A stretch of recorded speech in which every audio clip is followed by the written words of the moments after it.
contents of this meeting. Where's my headset? Why is my headset there? Yeah, it was a bit earlier because like I said, I got the time mixed up. So I sat here, I had it all set up like and good afternoon. I was sat here just smoking and chilling, listening to some tunes on YouTube, and I was like, I don't know. I was sat looking at the camera going, I don't know if this is recording or if anyone's watching this or not, but yeah, I'm gonna sit here and vibe. And then I started, trying to find out what was going on. But oh, it's funny. Is y'all here okay? No. Nobody hear me? Sound far away. Sound far away. Yeah. Oh, what's up? How about No, peace. Good. Peace, Yes, peace. what's everybody? What up, Zoe? Bro? Yeah, what's good? Peace. How about that? There you go. Perfect. Hey. Perfect. Yep. All right, cool. All right, so now we're live. Got Zoe in the place, got the whole crew in the place. Peace, everybody. Happy Saturday. GRYSKL Live featuring DJ Pandamonium and Nay Loco for their project Two Heads. It's their collaboration. Nay Loco, you may not know yet through GRYSKL, but you can recognize him. He's Ty Healy's partner. You saw Ty Healy last time he was on with us for our live for his collaborative project with DJ Pandamonium as well. Yeah. Dope moment for all of us, man. We really appreciate it communing with you guys from across the pond, and it's good to see y'all again. Great to meet you, Nay. Yeah, man, it's good to link up, bro. Good to link up. So much, man. Absolutely, man. Yeah, we had. Well, let's start with you. Just tell me about the project, man. I think we got a little delay here. Oh, sorry. Nah, it's all good. I think we got a delay. We're just bumping heads, but I'm gonna let you go first, man. Tell us about the project. What you here for, man? Sorry, what's up, myself? Yeah, let's start with you, man. Cool. Well, the project itself, myself, I'll just give a little brief kind of intro. Let's say that, and then I'll let Nay carry on. We'll do it that way. So obviously, as you know, like some time back, probably about 2 years back now, myself and Ty made the Bamboozled EP. And that was following, obviously, the Long Year EP, which I made even further back then with Ty, Nay, and Louis Cypher. And big up Louis if you're watching. And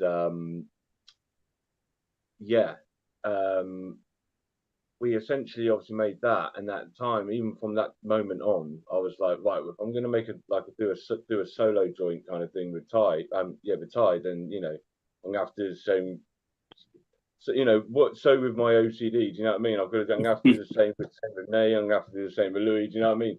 And so I moved on to Nay, and we were just going to I don't know, I think it probably just started off as just doing it as an EP, but we ended up just rolling more with it. And it turned into an LP, and then the way we crafted it, it turned into a whole piece, man. So I'll kick it off with that and just let Nay carry on from there. Yeah, man. Yeah, well, as Panda said, kind of like the times that I think that you guys was just wrapping up Bamboozled, wasn't it? You know what I mean? So obviously you guys put that out on the back of the Long Year that we did. Then obviously you started to send me over a few bits and bobs for us to kind of start to work on something, obviously to piece something together. Because like you said, me, Ty, Louis, and you had already done some work together. We'd kind of featured on a few things for you as well here and there. So, you know what I mean? We'd all just been mad busy all about the place. But yeah, it was a time when we was really just connecting a lot with people. So, you know, because it was after the lockdown as well. So, you know, people were just kind of really getting back into being able to touch base with people and, you know, carry on even with connections that were built over the internet and that. So it kind of like really started from there, you know what I mean? So as I say, there was kind of finishing Bamboozled. And then we just kind of started off. We didn't even really kind of look at it at first as, oh, yeah, we need to make a project. We need to make an album. We kind of just started to make music for the love of it, knowing that, you know, that we really F with each other's steez, you know what I mean? So that was it, really. It's how it started, just the love. And then it just snowballed from there. You had that effect of, you know, we were sending bits back and forth and we'd both just be mad excited about what we'd be hearing. Panda would send me a beat and I'd just be rocking my head back and forth against the wall. I'd be at work and I had to stop and write, you know what I mean? And it was like, yo, this stuff is moving quicker than I thought it was, because, you know, when you really enjoy something, when you're passionate about it and you just want to do it all day. And I mean, I've got the studio, I've got a little setup at the crib. same as Ty now. I mean, we're in the studio now. It's a little different situation for me now. Obviously, I've got the kids at home, so what was the studio for me is now the son's bedroom. But Ty's kind of still got that space, so you know, we come here and we get it popping as well. But yeah, that's been another kind of big part of getting the album together as well. You were just having a few different spaces where I can come to and be creative. So I got to really shout out to the people that have helped to kind of support that process as well. You know what I mean? Being Ty with a lot of the visuals, a lot of just kind of directing us here and there with what we're doing. A lot of the people on Panda's side who I know who he's talking to and bouncing ideas off. So, you know, there's been a lot of people that are kind of involved in this behind the scenes. And yeah, so that's why I'm really just proud to push it out there. And I think the album itself, it really kind of, it embodies all of Nay Loco and all of Panda in the way of, you know, you see various styles shining through. We've done different things over the years, and we've kind of tried to do a project here that just embodies all of that and shows kind of all of the skills and the passions that we've got. So yeah, man, 2 heads, baby. Man, you are media ready, bro. I've got the camera on him like near enough all day now, so it's kind of like we practice a little, you know what I mean? Like, yeah, we do this, man. We do this. Sure. I see, man. It shows, man, on the videos that you do. I mean, Ty, you've heard my accolades or my praises on your video skills altogether. Man. Your Instagram, your social media skills in general. Thanks, seeing that translated and displayed for Nay to help promote this project. Like as soon as I saw it, I knew that was your work. I was like, yeah, respect, man. Dope. Well, I tell you what, just real quick for me, it's really nice to kind of like take like the rapper head off and actually just be behind the camera and like really get into it. So obviously a lot of the time, like I'm filming myself, so I'm like set the camera up, run in front of it, do a little tech test, come back and go, oh yeah, that's cool. Whereas this is like really nice for me because it's like, well, for 2 reasons. For one, it's like obviously, you know, it's my bro, so it's like I would support him in anything to do. So it's kind of nice to do it from that perspective. But also, the rapper side of me is getting very jealous. So as I'm listening, as these songs keep going, I'm like, oh, all right. But this is what we have to do to keep each other on toes as well. You know what I mean? We bounce back and forth almost with that kind of friendly competition, and you know what I mean. As I said, to be honest, bro, you're winning with that because this is kind of coming off the back of your guys' project, isn't it? True. You know what I mean? So.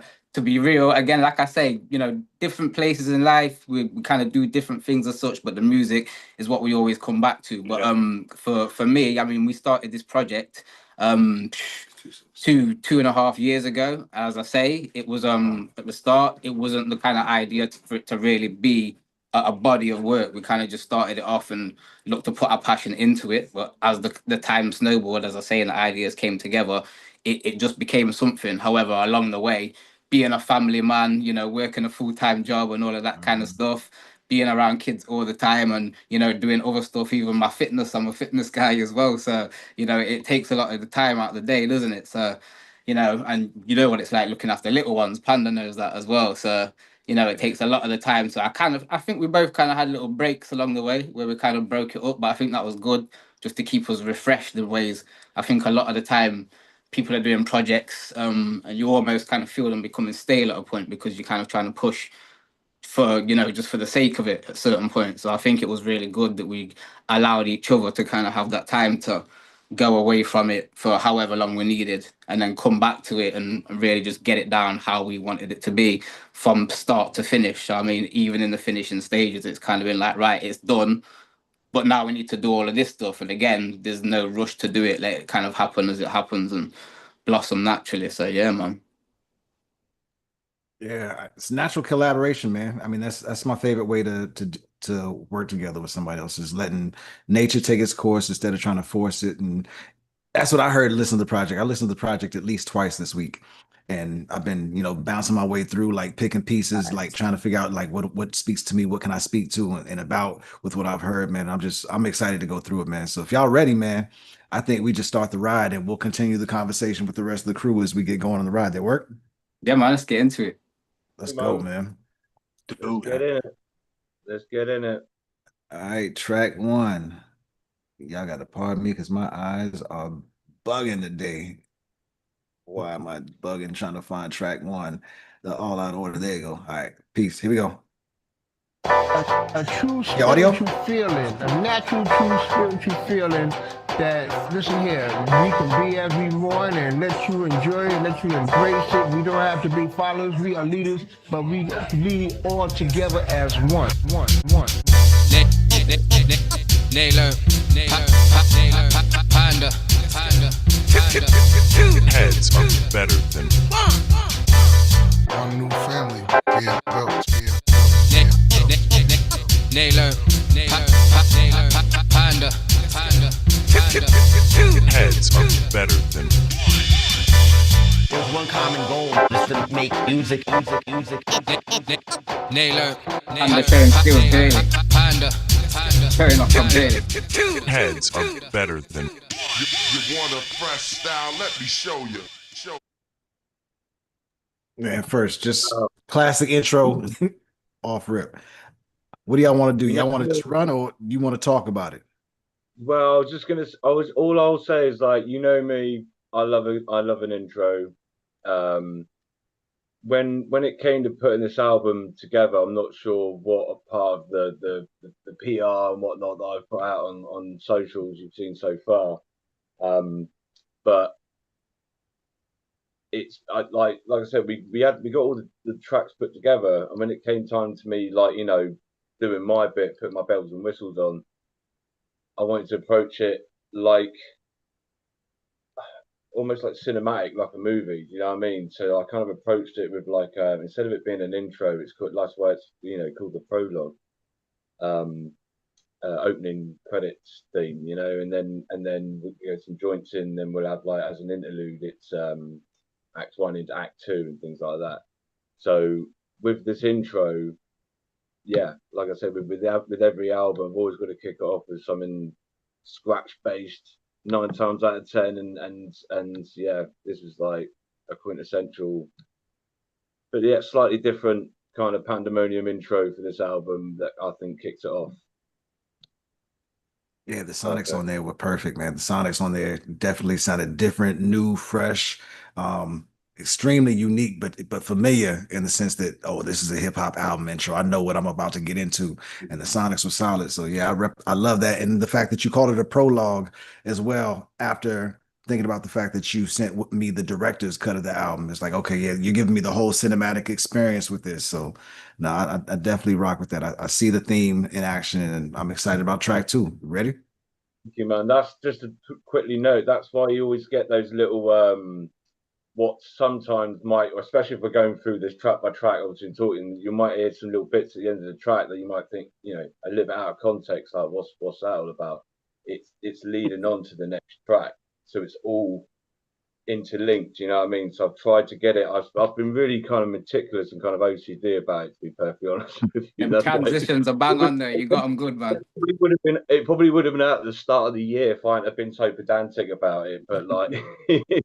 The way I put it together, like I say, if you listen to it front to back, how it's, you know what I mean, then it all interlinks, you know, like a mixtape as well, almost, in a way. Yeah. So yeah, wanted to note that, you know. Yeah. Wanted to roll like a story, like a film, you know what I mean? Exactly. Oh man, that makes it hard to hit the pauses and stops in between tracks. I thought about this beforehand, and I thought it's going to be inevitable, isn't it? But so long as I point it out, you'll get the gist, you know. Like, so, I mean, if you hear something at the end of a track that you think's a bit out of context with what you just listened to, just think, right, okay, this has obviously got something to do with the next joint. You know what I mean? Yeah. So yeah, that's the best way. Yeah, and it's your incentive to go back and listen to the album for yourself as one continued experience too. So there you go. Yeah, that's what the people need to be doing. Really need to be doing that. Absolutely. Yeah. All right, track 2, fellas. Let's go. We are now at Young. Oops, I'm sorry. Go ahead, Panda. My bad. I was going to say, not to you know, plug it, so to speak, too early, but with the cassettes, in my personal opinion, the cassette would be like the best listening experience. You know what I mean? Because every track is you know what I mean, is placed perfectly. Yeah. You know, with digital, you've got to wait. You know, if you listen to it on Bandcamp, you might get a little lag when it goes to the next track or something. And you know, with this, it's all cohesive. You know, so just point that out. Get on that train. Get on that train. Yeah. Now that makes perfect sense. I remember the days of popping my Walkman in my pocket and going to hop on the bus or the train, and you know, it's you hit play and You walk. You don't sit there swiping and scrolling and getting distracted. You're on the mission. So I absolutely get it. Yeah. Submerge yourself. All right. Well, next song, Young, Handsome, and Black. Here we go. Let's do this.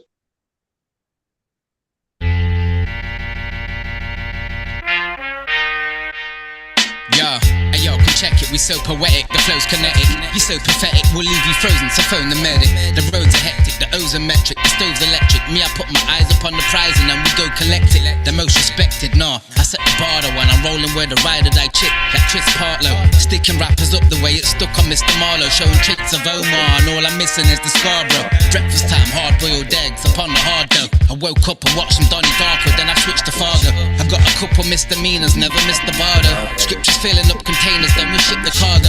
Remember when we used to hit the strip and dip the narcos? Fucking Brooks pocket going shopping, so we rip the barcodes. Now we're looking all fresh and organic. There's no question when we step into the session, they panic. They heard the name was Nay Loco, so they guess I'm Hispanic.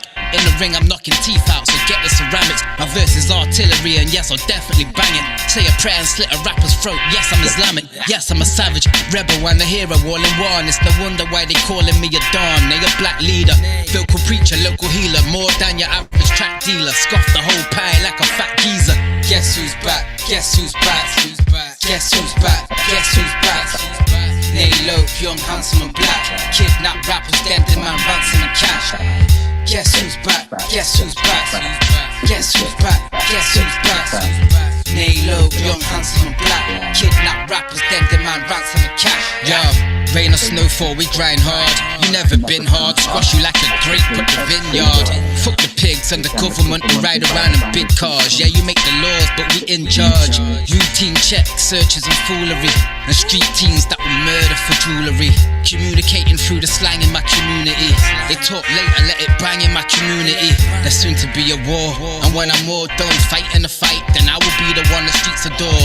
Decent core, speed galore, I got heaps and more. Plus I got a couple cold bodies underneath the floor, and skeletons in my closet. I spread the word for my religion, locoism, I'm an elegant prophet. While you rappers stay chatting shit and rap about irrelevant topics, I'm puffing rockets as I head to the tropics. Guess who's back? Guess who's back? Guess who's back? Guess who's back?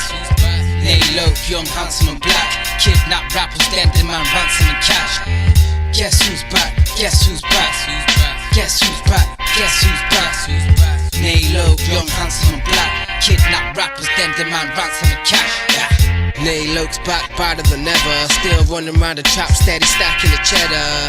Nay Loco's back, badder than ever. Still running around the trap, steady stacking the cheddar. Nay Loco's back, badder than ever. Still running around the trap, steady stacking the cheddar. Nay Loco's back, badder than ever. I heard your beats, bro, and Pandas are better, as if you don't know. Guess who's back? Guess who's back? Guess who's back? Guess who's back? Nay Loco, young, handsome and black. Kidnap rappers, dead man, ransom and cash. Guess who's back? Guess who's back? Guess who's back? Guess who's back? Nay Loco, young, handsome and black. Kidnap rappers, then demand ransom and cash. Yeah. Crazy. Yeah, that was crazy. Still, I won't lie. Yeah, we had to kick it off with something crazy, man. We gave you something kind of warm and fresh and relaxed to start, but we had to kick it off with something crazy for them and just really show them what it's going to be about, really, this project. Like I say, we go through so many different styles, vibes, flavors, but I had to just start off with that raw energy, man. Mm-hmm. Sure. You got it too, man. and the stab where what'd you say about your beats, but pandas are better? Yeah, man, Panda's a beast with it as well, man. Seriously, a beast. His opinion, not mine, but you know. But nah, that absolutely made it very clear what was going on chemistry wise on there, man. And I want to make sure I let it be known that as far as the crew's concerned, we're doing this in between tracks we're hopping on. So always feel free to hop in. I don't know if anybody's watching the chat on YouTube, but if anybody says anything on there that's worth bringing back, let's make sure we respond to that too. Any thoughts on that from the crew? We got MCs all in the room, man. Any thought from the MCs in the room? You guys set the tone with that one. To come out with that kind of energy, that kind of just raw lyricism, and then have that hook on there too. Like from the first time I heard the hook, the second 4 bars that came in, I was on it. Guess who's back? Guess who's back? Like that was a catchy hook. So for you to pick that one to start with, that was smart. The energy was there. It's like, okay, what's next? Let's hear it. We're here, we're in it. And that energy was raw. Yeah, man. Sounds like it did its job. Yes, sir. That's always been like a thing with me and him, especially like obviously like working together. It's like when we kind of first hooked up, like we were like making sure we were like, all right, let's not just be 2 rappers who rappity rap over trackety tracks forever. It was like, where are these hooks at? Because them choruses are they're so good for like crowd shows. As soon as you play live, you only need to hear it twice to be like, oh, you can say guess who's back. So by the time the second hook comes around, you're putting the mic out to the crowd, guess who's back, guess who's back, and then you've got them. You know what I mean? That was like something that we really prided ourselves on as writers. So obviously I'm not in this project, but to know that he's still doing that, it's like it just works perfect. So yeah, again, for me, one of the favorites as well. So I think a lot about them live shows when we're doing a lot of our music, I think, because that's a lot of what we've been doing over the last 5 years, you know what I mean? Being in and around Nottingham, not just that, but around the UK, doing so many shows. So yeah, a lot of the stuff that we do when we're kind of writing, producing, when we're making, filming, we've got to be thinking about the consumer as well and how they're going to be consuming it, which for us a lot of the time is live music, which we love. So yeah, it's a win-win. Yeah, absolutely. Yeah. Just to throw in that real quick, without taking up too much time between tracks, like that's one of the main reasons why I love working with these guys, because it's that they bring a different energy, like not necessarily not a better energy than anybody else. It's just a different energy. You know what I mean? That only like you only get from the Healers. Do you know what I mean? And it's yeah. At the end of the day, I consider myself blessed to get to produce this shit. Do you know what I mean? Like, do you know what I mean? So it's win-win for me. You know what I mean? Like, yeah. Absolutely, I understand it, man. I feel the same way when it comes to GRYSKL. Just being around for this music is a blessing and a dream come true. So to be associated and having the conversations on top of making the music together, we're way well beyond living the dreams. Did I cut you off, Panda? Were you about to say something else, bro?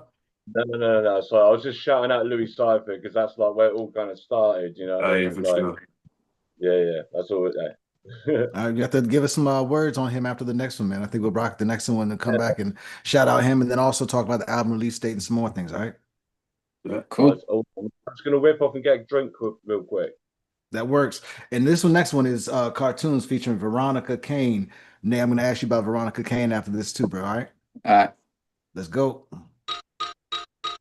That's a good one. Hey yo, life ain't a movie, it's a cartoon. Bright ideas lighten up a dark room. Pick you out my pocket, hit you with a harpoon. Then we out of here, kinda like Roadrunners. Ooh. Yo, life ain't a movie, it's a cartoon. Wacky races with a car full of goons. Sniff Mary's flowers on the park cause they bloom. Yo, we loco, we Mario, we go get the shrooms. This one's reminding me of Thomas and Jerry. Except this cartoon is not for the telly. Would put a knot in your belly. I balance 10 plates of wobbly jelly. To throw a Garfield and piss up in a pot of spaghetti. You get me? And yo, I'm more a hood rap than a rug rap. I make you see stars when I give you a good slap. My character is kinda like the dude off the Boondocks. My hair braided, I can lick you a few shots. I flow with more power than a ranger. And when I transform, you're a mouse that's in danger. I'm Luke with a saber. Assistant rappers on some euthanasia. Yo, I rock 'em off to sleep like a baby in a manger. I'm a problem, more so than Dennis the Menace. Decapitate your shaved head and now it's ready for tennis. Used to watch wacky races, they were driving the wrong way. I learned to count with El Nombre. Hey yo, life ain't a movie, it's a cartoon. Bright ideas lighten up a dark room. Pick you out my pocket, hit you with a harpoon. Then we out of here, kinda like Roadrunners. Ooh. Yo, life ain't a movie, it's a cartoon. Wacky races with a car full of goons. Sniff Mary's flowers on the park cause they bloom. Yo, we loco, we Mario, we go get the shrooms. Since you've grown, have you ever smoked them big trees? Then watch the episode of Paddington Peas. My head's spinning like you'd never believe. And who the fuck is this big yellow bird down Sesame Street? It's a nightmare, cause round here it ain't no fun house. Yeah, I get about my life's more danger miles. And I'm not scared, but I'm not sure what's behind the trapdoor. You better watch out, little VC learning to read, I was a nipper. They got all these books that will help you learn quicker. So there's Biff and Chip, Mum and Dad, Wilf and Kipper and me. Looking back, that was a real head splitter. I'd rather be chilling on the beach in the Bahamas instead of home bananas in pajamas. Raggy dolls will get the karma. I'm talking kids TV, don't want the drama. Hey yo, life ain't a movie, it's a cartoon. Bright ideas lighting up a dark room. Pick you out my pocket, hit you with a harpoon. Then we out of here, kinda like Roadrunner. Zoom. Yo, life ain't a movie, it's a cartoon. Wacky races with a car full of goons. Sniff Mary's flowers on the park cause they bloom. Yo, we loco, we Mario, we go get the shrooms. Pass the remote, I'm about to play something. We got the barefoot Moscato and grey bunning. With your funny looking shoes, you better stay running. You know they can't do the VC and they nothing. Pass the remote, I'm about to play something. We got the barefoot Moscato and grey bunning. With your funny looking shoes, you better stay running. You know they can't do the VC and they nothing. Hey yo, life ain't a movie, it's a cartoon. Bright ideas lighting up a dark room. Pick you out my pocket, hit you with a harpoon. Then we out of here, kinda like Roadrunner. Zoom. Yo, life ain't a movie, it's a cartoon. Wacky races with a car full of goons. Sniff Mary's flowers on the park cause they bloom. Yo, we loco, we Mario, we go get the shrooms. Hey yo, life ain't a movie, it's a cartoon. Bright ideas lighting up a dark room. Pick you out my pocket, hit you with a harpoon. Then we out of here, kinda like Roadrunner. Zoom. Yo, life ain't a movie, it's a cartoon. Wacky races with a car full of goons. Sniff Mary's flowers on the park cause they bloom. Yo, we loco, we Mario, we go get the shrooms. What are you about to do? I'm about to roll up. You rolling another one? Yeah, I think we kind of went the other way on that one. You know what I mean? After I came in and gave him that vengeance, I thought, you know what? Let me give him the other side of things and just be a bit silly. take it back to the cartoons that we used to vibe on and watch as kids, and you know what I mean, and run some joke about them. And obviously, I had to bring my fiance through for that one. To be honest, yeah. So first of all, shout out Veronica K, my fiance. But yeah, when I kind of started this little body of work with Panda, we kind of did plan to feature Veronica Kane on a few more of the tracks actually. Through kind of complications we had at the time, she kind of stepped back after doing a few of the tracks, but I was lucky enough to get her on 2 of the tracks. One of them you'll hear later as well, which is one that's probably a bit more special to us and closer to the heart. One that's titled Ain't Married Yet, but that one, you get a taste of her coming through and doing what she does as one of the, you know, female MCs and Knots who's really been doing her thing for a good while, and you know what I mean, and putting the city on the map in that way. But yeah, Cartoons is just one of those fun tracks for me where we just came to show our skills but have some fun at the same time. No, that was absolute fun too. It felt like cartoons. You felt the whimsy, not just in the rhymes and the way it was delivered, but in the beat, man. Panda, how do you make something comical but hard as you did, man? The snare was slapping with that, whatever that effect was on the snare that gave it that extra little reverb or whatever was crazy. And then the timing on the, what is that, a xylophone or whatever instrument that was? No, masterful, bro. Absolutely masterful. That's one of those, it's one of those few beats that I make.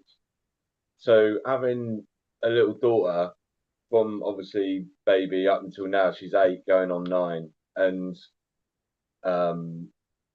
yeah, she, you know, she watches a lot of stuff on the telly, do you know what I mean, YouTube videos, things like that, and every now and then I'll hear something and I'll go, oh, I'd love to like grab that and flip it somehow, you know what I mean, and that's one of those, and it's like one of those like copyright free kind of things, you know what I mean? You can grab off YouTube, and I just grabbed it and just messed with it, you know what I mean, and did my thing and sent it to Nay, and he was like, "Oh yeah, we going this way, are we?" Like it kind of reminded me of that, you know, when you watch Thomas and Jerry and they're trying to creep around the house and they. That snare that's hitting is kind of, it gives me that feel there. So yeah, I think that's where the idea of the cartoons came from. I love sampling cartoon shit. It's like I love anything that's like that's nostalgic, that like taps in somebody and makes them think back about, like, you know what I mean, just being a kid and watching cartoons and shit. You know what I mean? Like, it's a good feeling. Like, yeah, it creates an emotional connection to the song, man. It definitely makes it an adventure, man. So I rock with that, man. I'm in love with that. This next one is near and dear to my heart too. 32 Raws coming up next. We're gonna go ahead and kick off 32 Raws and we'll be right back.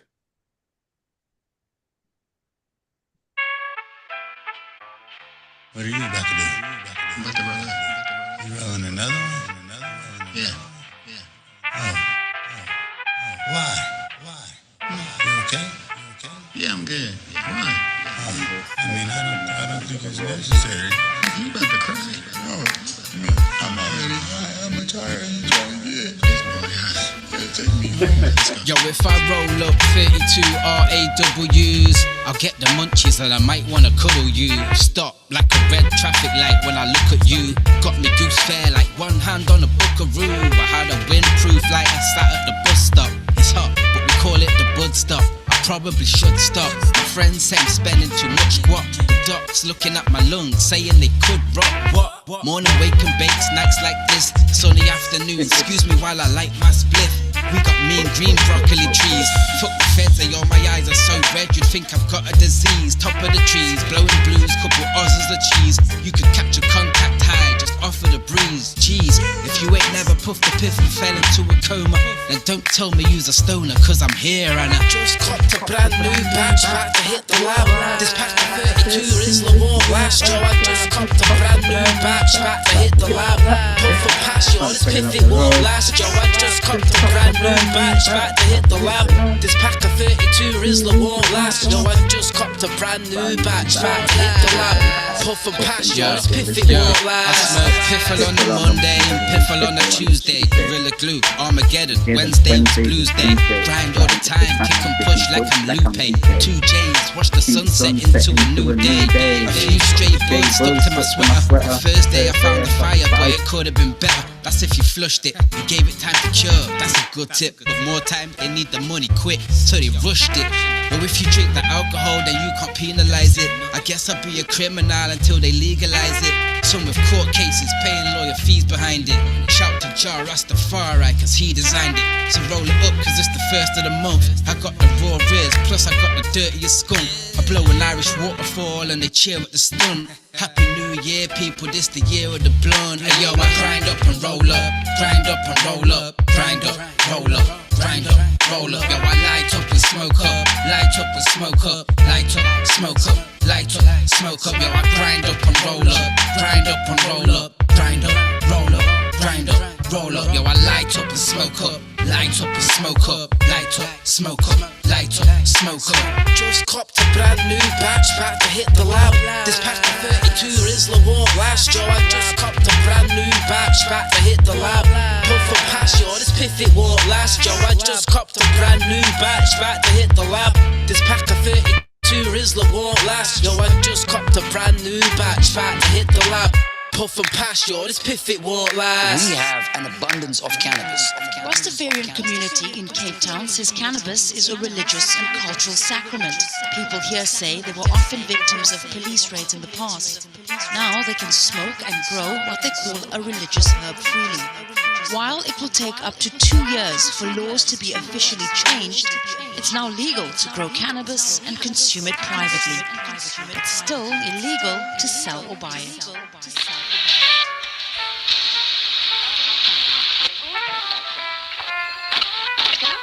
Since the 1970s, there's been a long-term decline in the number of weddings in England and Wales. That's because more and more couples are living together without getting married, and many are simply delaying marriage altogether. And that feels like one of those that you got to hear the next song like right after it. But I mean, yeah, it'll work, isn't it? Yeah, when you hear the next joint, you'll be like, okay, yeah. But yeah, I mean, what can I say? Do we need to say much about that one? I don't think so. I think the song said everything. One thing I will say though is it's the signature stoner joint. You know what I mean? So for sure. It will that. What's funny about that one is his accent on that. Obviously, we're from Nottingham, not from Liverpool, but like the Liverpudlian accent on that chorus is jokes, because we did an album about maybe 2 years ago where the concept of it was like, it was meant to be like a GTA radio station. So we were just doing all these stupid impressions of all these different people. And one of the funniest ones was him doing the Liverpool accent. So again, I'm not in the writing process of this album. So when I heard that, I was like, oh shit, the Liverpool Nay's back. So he doesn't know how to And that's piss why I off. just popped a brand new badge about to hit the lab, which obviously I don't speak like, but you know. Hilarious. Oh, that's crazy. See, yeah, it's not, I wouldn't even call it. Actually, I remember when I first heard that, when I got the vocals back and that, and I was like, is he going scouse on this shit? Like, lad. But yeah, I think when I heard the beat for this one, it feels like one of them kind of lazy joints. I think that's why it kind of just directed me to do what I did on it. I think one thing I remember actually with all the beats that Panda sent me, I think nice and simply were just kind of titled beat 1, beat 2, 3, 4, 5. A lot of the time I've worked with people and they literally, they title their beats, which can sometimes be a good thing and sometimes be a bad thing. I think with this, I'll say Panda made me work in a way that he didn't give me like the inspiration for a title, but which was good in the way of it didn't kind of pigeonhole me into like, oh, you write this one about this. I kind of deciphered through the sonics of all of the tracks what they were going to be about, and then kind of the writing process just happened naturally as well. So yeah, that's another dope thing. You're absolutely right, because nowadays I make so many beats that I don't even bother getting creative with the names. I just say it's like beat 1, whatever the month is, whatever the year is, and then it just goes on like that. So yeah, I don't really give like I say, a lot of MCs work like that, and with getting, like I say, the file name will give them inspiration for the joint. So you're not the first one not to necessarily complain about it. Like I said, it pushes you. Do you know what I mean? Yeah, so, like, it does, man. It does. Quite a few MCs comment on that. They're like, "Oh man, like normally I get like inspiration from the name of the beat, and you just send it over and it's beat 1, beat 2, beat 3." And I'm like, as I say, I think it could be blessing and a curse, bro. You know what I mean? Blessing and a curse. I'm definitely not complaining. Yeah. no, man, no. And there's no one way for it to go. I mean, I've been through both too, naming beats, and somebody get annoyed by the name that you give. They're like, "No, that's not the name of this beat. I got this concept." And then vice versa, the person that you give the beat to, and they're like, "Well, you're not telling me what you want, so I don't know what to do with this." So yeah, there's also the fucker of, if you name a beat, like a lot of the time your session files are named that. So then when the artist then titles the song, you're like, wait, what song? How do I find it? That's the beat, and so that. Which again, we kind of did with a few of these tracks, because as I say, at first it wasn't necessarily going to be an album. We just kind of started to collate tracks, and then when it became an album, and then we got like right to the finishing stage, just around a month ago actually, and went, all right, so here's the artwork, here's this, that, and the other, and I turned around to Panda and I went, well, actually, now let me actually name these tracks, because I've just given them a name that's literally, whether it's part of the bar, part of the hook, but I haven't actually sat down and named the track as such. So, but you kind of get used to what you've labeled it as, and then now it's kind of like trying to get used to actually some of the tracks. So, for example, Saint or Sinner that you're gonna hear later was actually titled 1990 for the longest time, and it was up until we did the artwork that we kind of decided upon the name of what it was actually going to be. So it was again just another part of that process that we was able to do at the end, and have that thinking space to do it. So yeah, that was real cool too. Yeah. What's next? Well, Sheet, I saw your mic came off for a second. Did you have something you wanted to add to the convo, Sheet? I was just gonna say, as a person that doesn't smoke, yo, that song was tough. I loved everything about that, yo. I'm starting to realize those are my favorite songs. So maybe I'm maybe you need to smoke. Yeah, that was, I mean, everything so far has been dope, but like I found myself listening to that and catching the references, but not having an actual physical reference point. But yeah, I definitely like that, man. I appreciate that, bro. I appreciate that. Yeah, man. I was just gonna say then, I don't want to go here in that we've ended up converting you. Nah, we good. It's 53 years. I think I'm safe. Flights to Amsterdam next week. Ain't nothing new in the crew, I'll tell you that. Well, I feel like I should play the end of the 32 Raws of the transition real quick first before I kick into the next song. So I'm going to try and cue that up here. So great idea. Nice. Bear with me a sec here. It's going to be a little clumsy, but let's go. And consume it privately. It's still illegal to sell or buy it.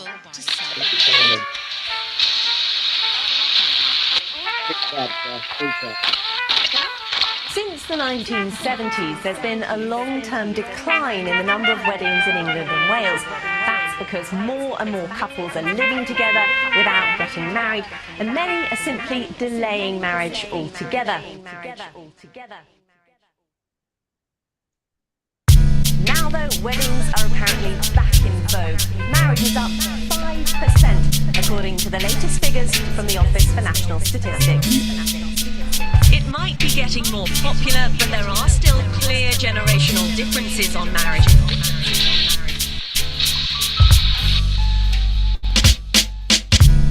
We got a lot of love to give to each other and our beautiful kids, but we ain't married yet. Yo, it's priceless to tell you what a wife is. Still, I gotta tell it how it is. We ain't married yet. All the other lovers don't come near to us, and they think we ain't serious, cause we ain't married yet. Love's a blessing, no stressing. And even though we've gone and made plans for the wedding, we ain't married yet. Yo, even though we ain't married yet, we got 2 teenagers, 1 baby bassinet. Every sunrise takes us further from the day on that we met. You can bet there's not a way that I'll forget. I remember that narrowboat holiday in December. I was broke and I needed a lender. You didn't hesitate. You're warm-hearted and your words will always resonate with me. We traveled every single place in the city, you get me? Diamond ring on your finger made it official. I ain't plucking heartstrings, I'm headed straight for the middle. Comments from them haters saying maybe they'll fizzle. Well, maybe when they watch, maybe I'll hug you, maybe I'll kiss you. Can't wait to see you in the dress and the veil. Without you around, I feel like my death will prevail. I'm frail, yo, we could have been married at first sight. If our love turned to water, could damage and burst pipes. Yo, it's real plus. You know we got a lot of love to give to each other and our beautiful kids, but we ain't married yet. Yo, it's priceless to tell you what a wife is. Still, I gotta tell it how it is. We ain't married yet. All the other lovers don't come near to us, and they think we ain't serious, cause we ain't married yet. Love's a blessing, no stressing. And even though we've gone and made plans for the wedding, we ain't married yet. Married yet. Sometimes it feels like we'll never be, cause life keeps getting in the way of what we want to see.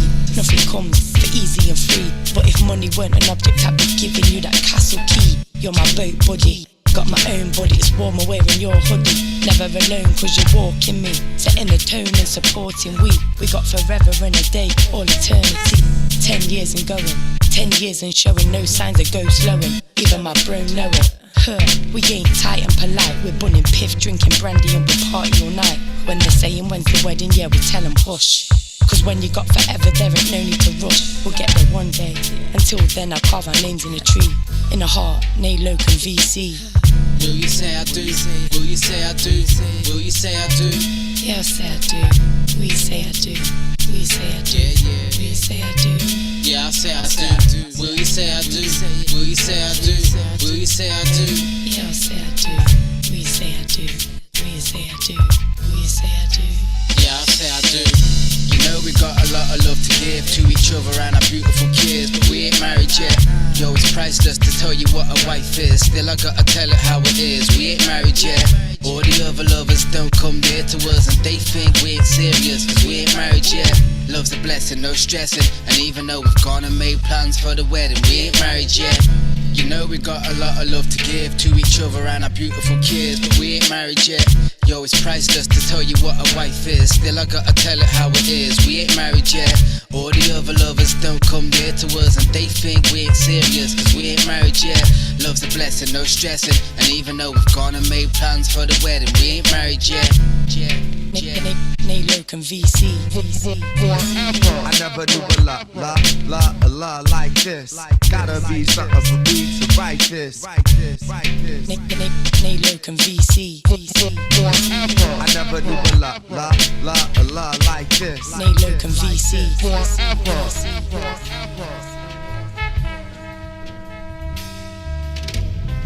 That one's beautiful. I must say so. Check it out, y'all. You don't stop. Yeah, I mean, when Panda sent me that, ultimately, I fell in love with it straight away. You know, one of them where you kind of stop what you're doing.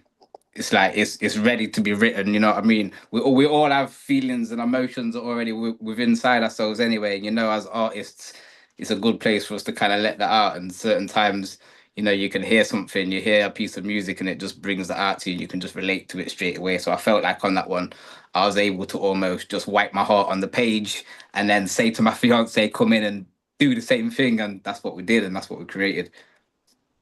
It's so natural too. Her voice is so soft and buttery too, man. Like and the mix on her voice is so perfect too that it lands exactly the way it should. Your voices complement each other perfectly, and then Panda, your chops on there again, crazy, man. I'm wondering like how you even started. Like, did you start with the chops, with the drums? I think you said your drums usually the start of your process, right?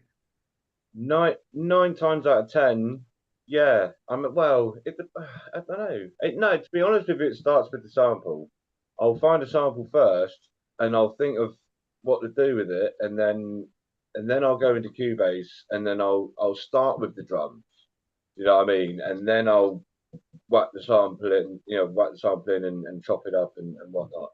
So I do technically start with the drums, but I kind of start with the sample, really, technically, if that makes sense. You know. So with this one, this was just one of them kind of beats that I just made randomly, so to speak. You know, came across the sample, thought that sounds dope. It wouldn't. I say not a lot to do. I suppose not a lot to do in my terms. Maybe somebody else it is, but yeah, I did chop the crap out of it. But and yeah, I sent it over to Nay, like I said, with all the other beats. And when he came back with that one, like I was going to say, I love how I'm the producer of this project, and one of the biggest reasons is joints like this. You know what I mean? Because it's so personal to them. Because in a way, like me and Nay are kind of like in the same boat. Do you know what I mean? Like we're both in a relationship. Well, I'm married to my wife. Shout to Stacey. You know, but I'm married with kids, and he's with BC, and they've got kids, and they're yet to get married. So it was like, I've put out stuff before from the perspective of being married or whatnot. I mean, there was I don't know if you think back, there was that project I put out, the weddings joint, and there was a track. There's a track with S on there. Do you know what I mean? He was going on about like getting married and nuptials and things like that. So to have this joint from that perspective of like, because we do live in a society now, don't we, where like not many people are bothered about really getting married. You know what I mean? Or not getting to it that quickly. Do you know what I mean? So yeah, I was just like, I loved the whole angle of this joint. You know what I mean? It was a pleasure to and like thank you, Shah, for the shout there on the mix on the vocals, because that was another thing I was meticulous with on this whole album, and what took so long. I was just really honing in on trying to get it all sonically sounding as perfect as I could get it. Do you know what I mean? So yeah, crazy job as well, bro. Big ups, man. Big ups. Thank you, man. Yeah. Appreciate that. Yeah, definitely felt something unique on the mix for this project. So I'm glad to hear you mention that, or say that there was something different about it, because it's nothing, nothing that's a slight against any of your mixing before, because your mixing has always been something I've admired, but this is definitely something different. It's growth, isn't it? It's just, that's the thing with, the one thing I found with producing is the creative side has always been there, and that has evolved as well over time. That you're always going to, you're going to get bored of a certain formula and think, oh, let's switch this up and try and whatever. But creatively, you sort of, like, the creativity has always been there. What the journey is the sonics, the EQing, the mixing, the mastering, things like that. It's such a minefield, especially if you're not like someone like me who hasn't gone professionally or whatever, gone and learned somewhere, gone to a college, and I'm self-taught, so to speak, and get tips here and there. And yeah, so to get it to get my kind of EQing, mixing, mastering game to this level, and get the compliments that I've been getting, it's like it shows me that I'm in the right direction. Do you know what I mean? Going in the right direction with this. And so obviously from now on, you know what I mean, every project going forward, you're going to hear that same level, might even go up. Do you know what I mean? I thought I peaked at when I did the blue tint version of Where Do I Go From Here with Dizzy Dustin. Do you know what I mean? I thought, oh, that's my peak. And then I do other stuff, and then I get to this, and it's like, nah, and then I up it again. I go, shit, man, this is better than that. And then you just find it just keeps going like that. You just kind of, the ear's a funny thing. This is why I love working with people like Panda and with Ty, you know what I mean? Because they're almost kind of like never fully happy with what they've done, and it almost has to get a little bit better that next time, you know what I mean? And like you were saying, sure, it's not like a slight on any kind of previous work that anyone's ever done, but you always kind of look to the next, like, right, so almost how am I going to better it? How am I going to create something more on top of that? How am I going to create almost a new entity or bring in a new wave of people that are going to listen to this and be interested in it? So, yeah, man. And I think that Panda kind of even mentioned to me a few times throughout the process of kind of mixing it and that he found a few points where he kind of really found a breakthrough in terms of the mix and the mastering that he was doing. So I was kind of knowing all along the time whilst, you know, waiting for stuff that he's in his bag with what he's doing. So yeah, I was like really excited to get the music back. And then when it came back, it just blew my mind really, because a lot of the stuff that he'd done sounded so much different to kind of, you know, how I'd sent it back to him as such, because what he's adding to it, not just chops and scratches and samples, but, you know, all of the sonics, how it's being changed, the EQing and all stuff like that. So yeah, I mean, all of my ideas were obviously taken on board and then made better, you know what I mean? And then he obviously had his own ear as well to actually go, well, this is what I'm hearing. And most of that, to be honest, was stuff that was going over the top of my head, and he's going, no, we need to go back in and we need to do this and we need to do that. So yeah, I'm really grateful for that as well, that we kind of had both ends of the spectrum in the way of I was at certain points going, yeah, that's fine, that will do. And Panda's kind of looking into it a lot deeper. And then other times, maybe when it came to certain vocals and bits and bobs like that, it was maybe the other way around, and you're kind of pushing each other to do, you know, the best that you can do with your part of the project. And then obviously we get people like the bro Ty Healy stepping in to help as well, and it just makes it all astronomical. Well, on that note, do you guys say bits and bobs? I know that's a very English. I'm just wondering, like, because Nate, a lot of Nate's raps are very English, so I'm just trying to imagine how you guys are hearing it. We say bits and bobs. It's like... I didn't say it before today, but it's in the vocab now. Yeah, I was gonna say same thing. I did it in my little lexicon backpack today too. If you see a song with that title, yo, it's all respect, all love. might have to ask for a feature, right? I say, I'm gonna hit you up for a feature. Speaking of, when we get off this, let's go back in, because I know I got some hook for you guys as well. Now we needed to rework it and stuff, and get basically like I'm really happy that like all of us are now in this. It's like, again, it's like we all kind of know each other, but it's like these kind of things make it a bit more official, don't they? So all of us just a network and get together. That's what it's about. With that said, gentlemen, me and my missus are downstairs. Are gonna have some pasta, but we've got this on YouTube downstairs. So I'm gonna check out, eat my food, but I'm gonna be watching. So I'm gonna keep listening. So I'll see you in the virtual zone. You know what I mean? So I'll be right back. I love you and the missus. Absolutely. I don't want to draw it out too much, but I did want to speak on it a little bit, because this one I'd say so far is my favorite. Yeah, it's a very relatable topic. Me being 26, kind of like, I feel what you're saying. I feel that pressure from the world to kind of do that. But in the end, like, just because that pressure's there doesn't mean there's not love.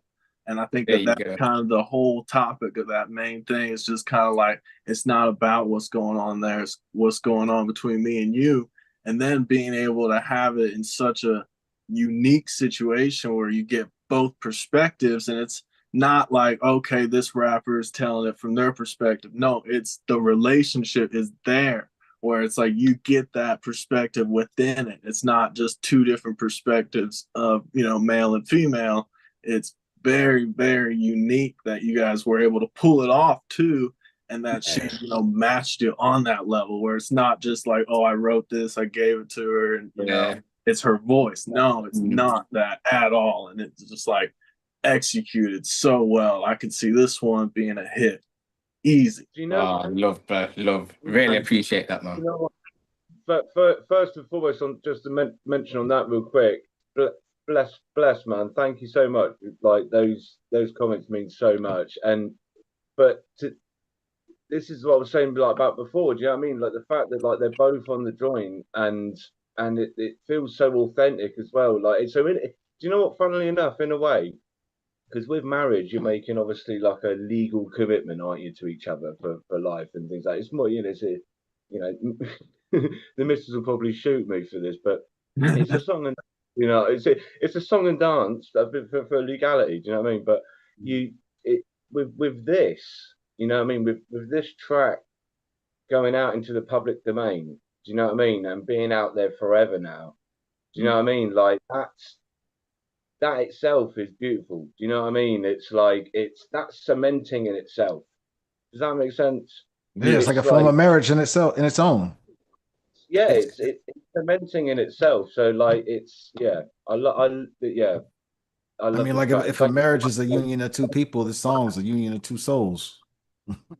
Yeah, man, said perfectly. And I think, to be honest, in terms of, what I was trying to do throughout the track, I think that Rib, you said it perfectly in the way of it's not necessarily a thing of, look, you need to be married or this is where you need to be at. I'm kind of telling people that, look, I'm not married. We're at this age. We've got a house. We've got the cars. We've got the kids. We might have even done stuff the wrong way around, according to some people. But at the end of the day, we're happy and we've got our love. You know what I mean? And that's something else that will be another kind of progression in our relationship and in our life. But again, as Panda said, and being male as well for us, a lot of us, I can't speak for everybody, but a lot of it is kind of just that legality, as you're saying. Is kind of something that I feel that a lot of people will do for the partner. Obviously, it's going to be a special time when we do actually get to have that time to get married as such. You know what I mean? But I do think in terms of historically and thinking from like being a child, I definitely as a young boy wasn't looking forward to think about my wedding day as such. I'm not sure about others, but obviously for the females it's quite different. So I'm fully willing to buy into all of that and make that a special day for my queen, as I say, and she is a queen, so it's got to be special, not rushed. That's exactly what it's all about. It's just like like us kind of fellas, we don't get me wrong, we enjoy the day and everything. The build up's a bit stressful from personal experience, but the day you love it. Do you know what I mean? And it's always something that you remember for the rest of your life, especially with all your families coming together and everything else. And so, but I suppose I'm getting my point where I'm going, but do you know what I mean? It's like for example, like when I proposed to Stacey, do you know what I mean? I proposed to Stacey. I think we were about like maybe 3 or 4 years into our relationship, and we're coming up to about 14 years now being together, and we're married for coming up to 3 years. And and thank you very much. And if I've got that statistic wrong, I do sincerely apologize. It's live, man. Sorry, I can't fix it for you. You're on your own, son. I proposed quite early into the relationship, and it took us years to actually get married. Do you know what I mean? And then I don't know. I think it was something to do with like when the pandemic happened, and there's some other bits and bobs that just made us go like, we need to do this. We're just going to do this now, and that's just what we did. And that Nay and Nay and VC will do the same themselves one day. Do you know what I mean? So it's like doesn't matter when it happens. When it's gonna happen anyway. It's like what like they're saying in the song. If you know it's gonna happen anyway, what's the rush? You know what I mean? You said 2 teenagers and a baby, if I remember correctly, right? Yeah. So we got 3 kids. But think about it.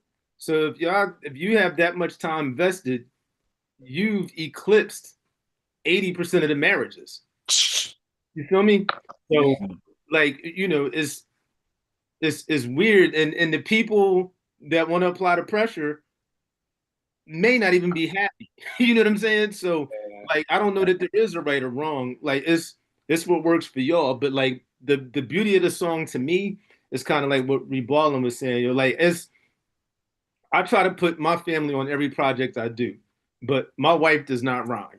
Like I gotta basically fight her to get her in here to even laugh or something. You know what I mean? So to hear y'all getting busy together, and then on that topic, yeah, it's special, man. It's special, and I'm glad I have the opportunity. I'm glad I have that. I mean, to be honest, that's is how we met. To be honest, so even when we kind of when we did get into relationship, we knew that was even kind of going to be part of a lot of what we did. And in the early days, that was a lot of where our connection came from the music, and then doing shows together. making projects together. You know, we put out a mixtape together called Living La Vida Loco. You can find that on YouTube. And she's performed, she's supported Talib Kweli, all over Nottingham again with me. We've been performing around the circuit for a good while. So as you say, it's not just here's my missus and I'm gonna put her on the track, because I can know she can really do a thing. She raps, she sings, she does it all, you know what I mean? So, and obviously she's a full-time mother to our 3 kids, which is, you know, beautiful. And she's a beautiful soul. So yeah. No, like respect to both of y'all. Like that song is incredible. Yeah. Thank you very much. My first listen, that was the one that made me rewind the whole project and start again before I even got going. I was like, okay, I haven't been listening well enough, obviously, because this joint is crazy. So I went back to the beginning and I had to start all over again with that. That's why I said at least 2.5 times or 2 times or more, because it wasn't a full lesson the first time around. That one, absolutely. Do you have plans for visuals for any of these? Because if I had an opportunity to place a vote, cast a vote, it would be this song for sure. Yeah, so we were speaking about this actually just over the last week, because we've been shooting quite a few visuals, obviously, in the run up to the release of the project itself. We was really saying with this one, to be honest, it's just the logistics of having a time when me and my missus can actually be together to come and film this when the kids are looked after, or you know what I mean. So that's really what we spoke about. All the ideas have kind of been spoken about already, but again, it's just really finding that time of when we can do that, because a lot of the time when I'm able to kind of, you know, come and do my thing like this, my other half is being a mother, and the same a lot of the time the other way around. So, you know, we balance stuff, and you know, we're busy, we keep busy, the same as Panda, but you know, I wouldn't change it for anything, because you know, it keeps you on your toes, and I think it makes you work harder in a way as an artist, as a parent, you know, even within my job. So yeah. As a parent too, like having family online and being an entertainer or making art, sometimes it feels like a conflict. Like sometimes my lady's on with me, and with my daughter, I've asked her if it's okay or how she feels about being on camera. And she's like, yo, I'd like to be in some content, and that's cool. And I'm also like, well, I also want to protect my daughter. I don't want to just put her out there for the wrong sets of eyes to be looking at in the wrong ways. And also, you know, the kind of conversations, I want to make sure that she's happy with the light in which she's being presented. Now, I say all that to say, like, a family video would really be dope to see too if you can't fit the time. But I also understand that, but no, I don't want my kids online. I don't want my kids in the video. I don't want my kids being preserved to the world. So does that, as a concept like that, ever crossed your mind? How do you feel about concepts like that? I think that now you say it, even I can probably picture it even more. I think originally I probably did think just me and the fiance, but yeah, like you say, I think the song, obviously it does embody the whole family, so that would be something that would be great to do.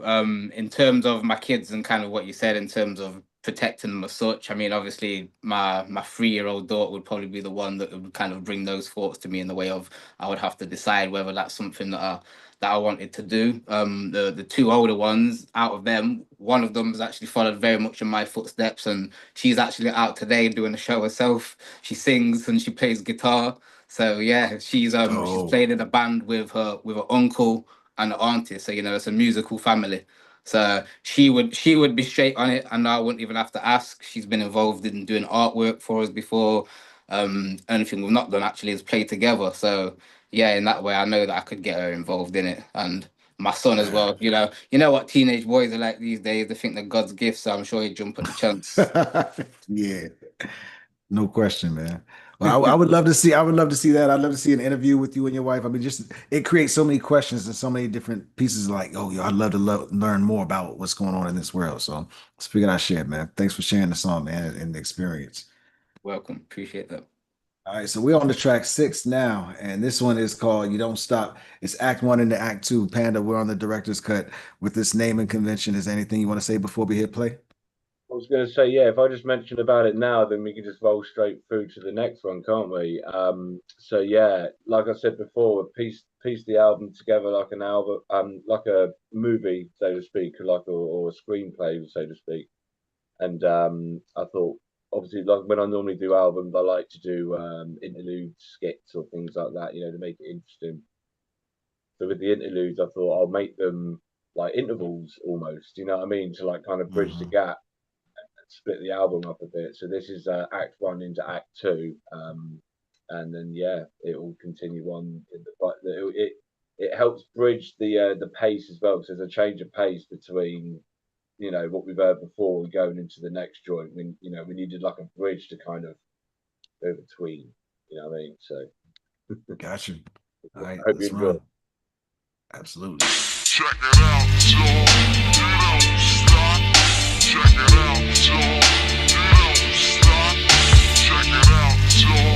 It don't stop. Keep on. Check it out, y'all. It don't stop. Check it out, y'all. It don't stop. Check it out, y'all. It don't stop. Keep on.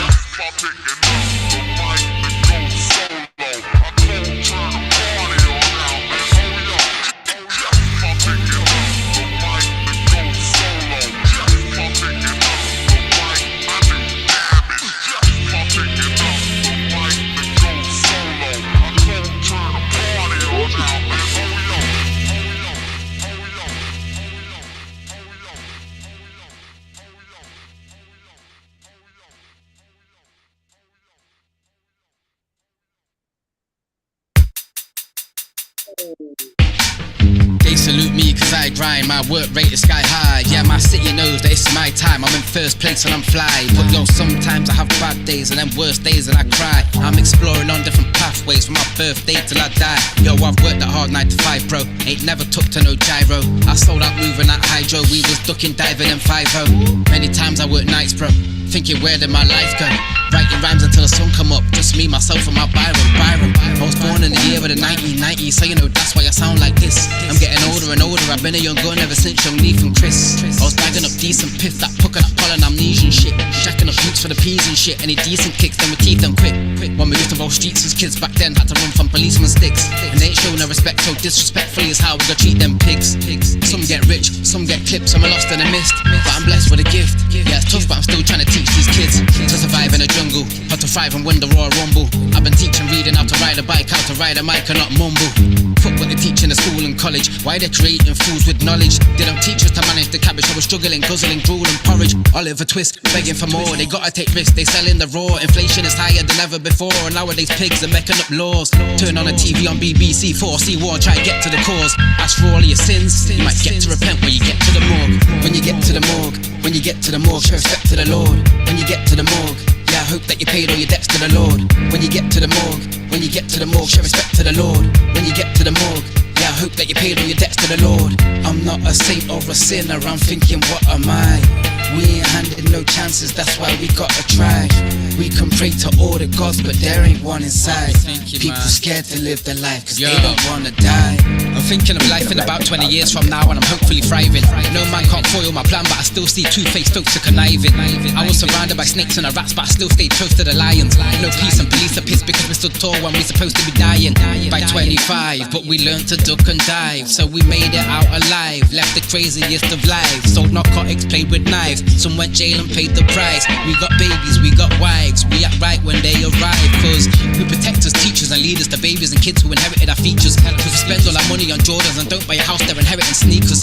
On Sunday I used to go church in person, now I'm just belling up Jesus. I ain't praying for a big bag of money, just make sure the bottom feeders never reach us. Lord protect us, consolidate and connect us, brick upon brick like Tetris. Because sheep are dying from Pfizer and NHS still trying to inject us, and the lies are infectious. So I sit back and I analyse the perspectives. Yeah, they talk like everything's good, but it aims to divide, paralyze and affect us. In a world full of saints and sinners, me and my queen are creating winners. Some live great caviar with a steak, while some don't even get a plate for the dinner, cause rich don't care about poor, plus healthy don't care about sick. They don't value the time no more. Watch how they change when the clock don't tick tock. You pissed off with life, but it never owed you nothing. If living didn't teach you nothing, death will show you something. Every day is a blessing, so I treat that shit like the last. Get my peeps on the table and say raise a glass, leave bad mind peeps in the past. When you get to the morgue, when you get to the morgue, show respect to the Lord. When you get to the morgue, yeah, I hope that you paid all your debts to the Lord. When you get to the morgue, when you get to the morgue, show respect to the Lord. When you get to the morgue, yeah, I I hope that you paid all your debts to the Lord. I'm not a saint or a sinner, I'm thinking what am I? We ain't handed no chances, that's why we gotta try. We can pray to all the gods, but there ain't one inside. People scared to live their life cause they don't wanna die. When you get to the morgue, show respect to the Lord. When you get to the morgue, yeah, I hope that you paid all your debts to the Lord. When you get to the morgue, show respect to the Lord. When you get to the morgue, yeah, I hope that you paid all your debts to the Lord. I'm not a saint or a sinner, I'm thinking what am I? We ain't handed no chances, that's why we gotta try. We can pray to all the gods, but there ain't one inside. People scared to live their life cause they don't wanna die.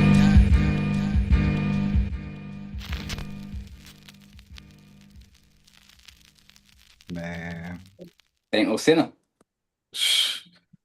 My goodness, that's What's gonna be on that one?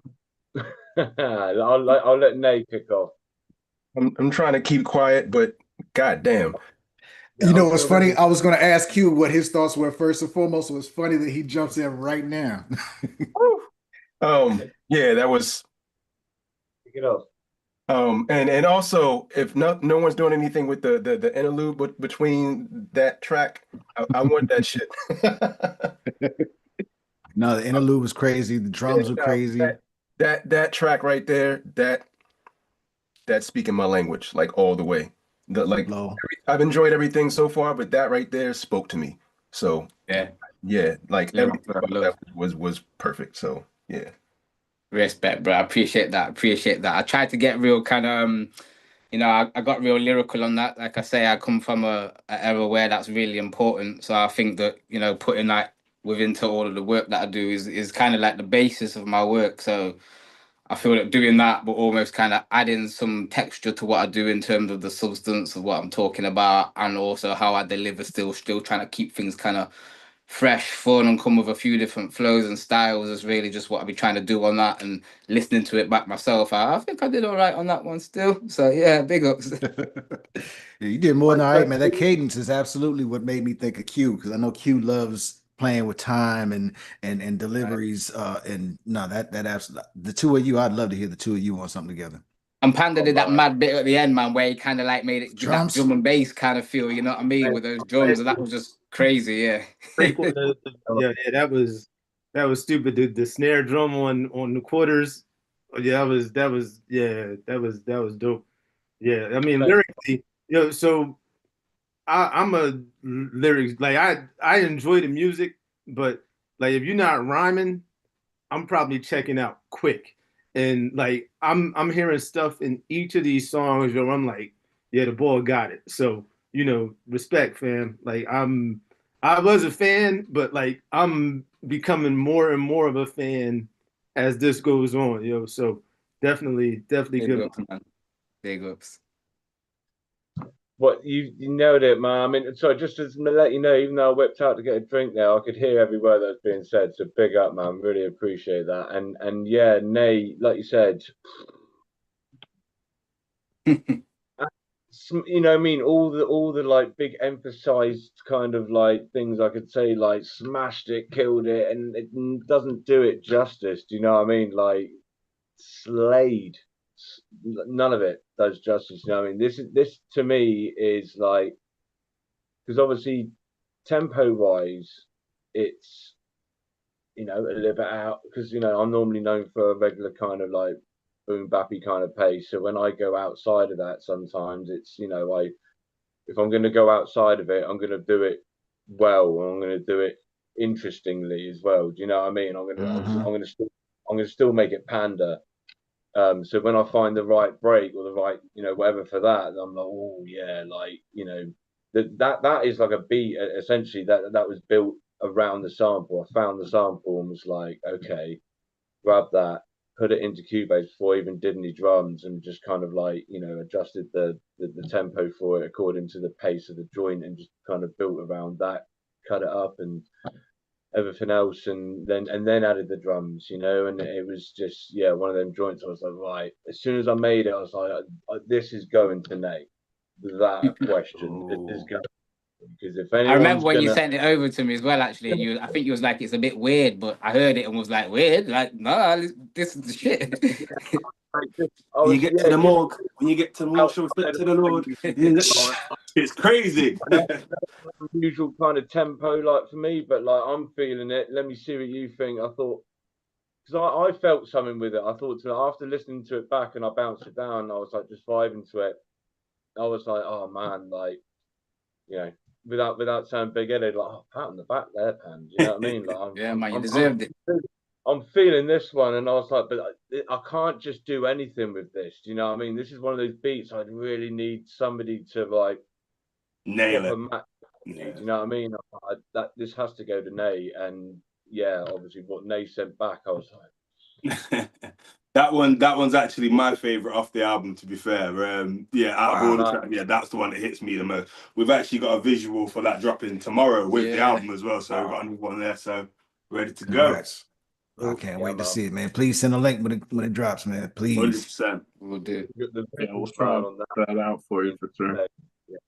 But before we move on, though, that interlude, what's happening with that? I know it's on this project, but what's happening? You know what? Funnily enough, and not that I've even spoke to Panda about this, but I was actually thinking about the idea of doing some kind of competition, throwing it out to the public and getting some people to drop something on there. You know what I mean? I think that could be kind of cool. You know what I mean? I'm with it. So you know, we got our first contender. or even just make one of them mega mixes where you get like 20 MCs just going nuts. Like, there you go. That'd be dope. Yeah. Maybe that's what we want to do. Because actually, I've never done anything like that before. Remember 50 MCs, Panda?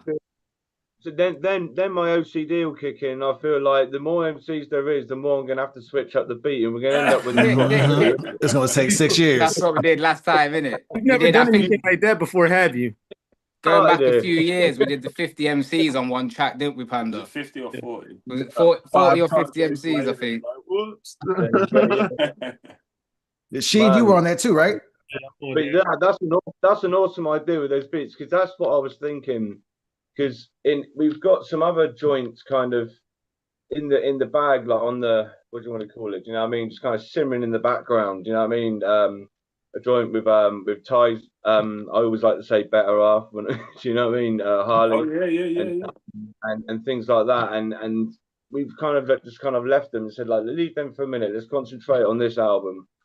Then once we've got the album out and all that kind of stuff, and all the physicals are out and this, that, and the other, we'll then concentrate on going back to these joints and make some other new ones as well. And yeah, but I was thinking, like, well, as we were saying, some of these interlude beats, you know, and the especially the beat for the outro as well. But obviously, we'll get to that in a bit. But yeah, the beats like that, I think we'll use for that project. And then yeah, the idea of getting people to jump, like yourselves, to jump on.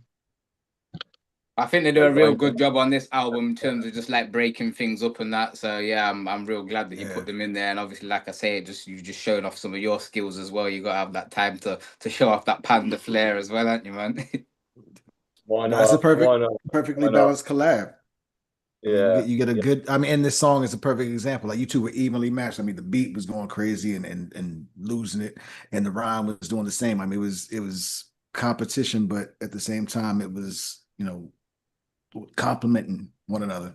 Yeah, that's what it's about, man. I'm trying to make these bodies of work of songs as well, you know what I mean? Because I think we probably spent a lot of time in the younger days in terms of, you know, being MCs and just like you're saying, here's a beat, I'm going to run through it and do whatever I do. Whatever the beat does, this is what I'm doing. Whereas, you know, growth in artistry has kind of, you know, taught us to grow with the music and to work with the music, like you say, rather than against it. So a lot of the time, in terms of songs and constructing them for, you know, the best outcome, is really just about what's going to work the best in that way. And that kind of takes me back to even, you know, a lot of the work that I do with Ty as local healers, even in terms of a lot of the time we're not fussy about, right, well, how many bars you're going to spit there, how many I'm going to spit here. As long as it works for the song, then we're good, you know what I mean? Even if I only spit 4 bars on the track and Ty spit 64, if that works as the track, it works as the track, you know what I mean? We're still kind of one entity. So yeah, we're kind of just doing the same thing throughout these processes too.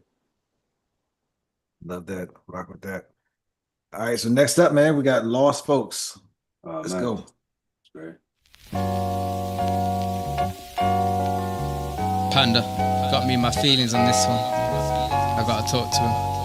Couple lost souls, lost folks passed over. They're on the other side, the better side. Let me talk to them. Let's go. Even though we lost folks, we never lost the hope. We stay strong, but you know it takes lots to cope. Took a war with our lives and we lost the rope. Walked the plank into heaven right off the boat. For my trauma, I probably puff lots of smoke. I need a fix cause I'm broke and a vodka coke. George Floyd got me hunting for some hogs to roast. I think about you every morning when I pop my toast and say a prayer. Cause even though your presence isn't there, I can still sense your spirit through the essence in the air. And it's life's like death is everywhere. When you listen here, my clock is ticking. I ain't got a second to spare, cause life's short. That's why I went and learned all the lessons the wise taught. I know I got some angels that bless them where I walk. I hold you in my heart and never let go. I'm reminiscing, wondering if heaven got a getter. Even though we lost folks, we never lost hope. Even though we lost folks, we never lost hope. Yo, even though we lost folks, we never lost hope. But you know it takes lots to cope. Even though we lost folks, we never lost hope. Even though we lost folks, we never lost hope. Hey, yo, even though we lost folks, we never lost hope. But you know it takes lots to cope. This is for Shinobi. Fuck it, I'll say it, my nigga nosy. Don't be scared, jump into the pussy's what he told me. 2005 at 14, you was moving like an OG. BMX smoking like a whole tree. West B to WFG, and we were born City Hospital and QMC. We just some guys looking fly in some rare sneakers. On the double, always trouble anywhere we were. Little shits having street fights with other kids. Born in Piff, busting street fight out at the crib. But the best memories are painful as shit. Truth is, shit ain't been the same since you slid. Till the day you left, yeah, you showed me love from the start. That's why I'll always have a space in my heart. This for you, bro. Some shit I wish I didn't have to do though. Rest in peace, Kyle, no, Shinobi, Naruto. Even though we lost folks, we never lost hope. Even though we lost folks, we never lost hope. Yo, even though we lost folks, we never lost hope. But you know it takes lots to cope. Even though we lost folks, we never lost hope. Even though we lost folks, we never lost hope. Hey, yo, even though we lost folks, we never lost hope. But you know it takes lots to cope. Hey yo, I sit and ask why'd you go, Michael Lowe? And you ain't blood family, but you was like a bro. A real Forest fan, you couldn't even ball, but you played GTA San Andreas like a pro. Nay 30 and Lowy, the three musketeers. If any one of us around, the others would be near. Remember when you fed me beer till I had to throw up? Just some kids without a care, then we had to grow up. Through all the years spent apart, I had you on my mind. I should have reached out, the truths I assumed you were fine. But I guess you had your demons to fight, and your depression wouldn't even let you sleep through the night. That's why when I got the news, I wish I hadn't have read it. And yo, the fact I didn't speak to you for years makes me mad, I regret it. So Lord, when you see him, pass him the message and give him coins for the slot machines at Chapel St. Leonard's. Blow it. Even though we lost folks, we never lost hope. Even though we lost folks, we never lost hope. Yo, even though we lost folks, we never lost hope. But you know it takes lots to cope. Even though we lost folks, we never lost hope. Even though we lost folks, we never lost hope. Hey, yo, even though we lost folks, we never lost hope. But you know it takes lots to cope. Even though we lost folks, we never lost hope. Even though we lost folks, we never lost hope. Yo, even though we lost folks, we never lost hope. But you know it takes lots to cope. Even though we lost folks, we never lost hope. Even though we lost folks, we never lost hope. Hey yo, even though we lost folks, we never lost hope. But you know it takes lots to cope. Jesus, you can listen in. Delays are crazy at the end there. I love the ping pong delays on that. That's beautiful, Panda. Love that. And that gave me the local healers feel. Like I heard that, I was like, yeah, that made me think local healers immediately. Like I see the roots in that. So no, excellent piece, man. Yeah, man. Absolutely.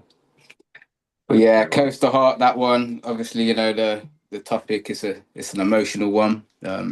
Obviously I'm sure we've all probably lost people recently and that, and you know, that's just me expressing my love for those people and, you know, paying tribute to them. Many people that didn't get a mention that could have got a mention, but at the time they were kind of just two people that was, you know, close to my mind that I'd lost recently, and yeah, I just wanted to kind of honor them. So thanks, Panda, again for giving me kind of a beautiful tapestry to lay that down on, I guess. Yeah. No, you're more than welcome, my man. Like that. Yeah, it's a joint that hits, man. It hits the feels, doesn't it? Because at the end of the day, like you say, it's personalised to yourself, obviously, and people that you know personally that you've lost. but at the same time, like to the listener who can't directly obviously relate to that and didn't know those people, for example, they can still resonate with it. Do you know what I mean? It's everyone, like you said, everyone's got someone that they've lost and that they miss and whatnot, and it's good therapy, man. It's therapeutic, this joint. Do you know what I mean? I think that's a good way of describing it. It's therapeutic. Sometimes all we got is hope, and people got to keep that hope alive. Hats off to what you did to that beat, because that beat was sitting around for a minute. I'll be honest with you. It was one that I made. I don't even know what for, and it was in its early stages, put it that way. And I was like listening to it on and off. It was on my phone, and yeah, I don't know. I think I kind of went back to it and then did something else, and I was like, oh, I've got some in here, and then like I ended up sending it. I was like, again, once I finished it, I was like, I'm sending it to Nay. See what Nay thinks. And Nay was like, yeah, all over it. And I was just like, man, it was just like I don't know. I kind of like just knew what vibe I suppose was needed for this project. Every time I made a beat, I was like, this has got two heads written all over it. Send to Nay. You know what I mean? And luckily, I don't think you even turned one beat down. I don't think it was one beat where you went, no, I'm not feeling that one. Every beat was just like, man, and obviously we'll explain with two joints in there at some point. They were made a bit kind of I think one of them's the next one. Actually, I heard it coming in somehow, isn't it? So yeah, with that one, I think originally I was actually listening to, obviously throughout the year, you know, in your Spotify and like you find different musics and such that have come out. I think there was actually a Ninth Wonder project that I was listening to. Obviously, it's been a big influence, you know, your Ninth Wonders, your Pete Rocks, right into those beats meticulously for years has been a thing. So yeah, when my mate kind of put me onto some new Ninth Wonder, it was like, let me check this out.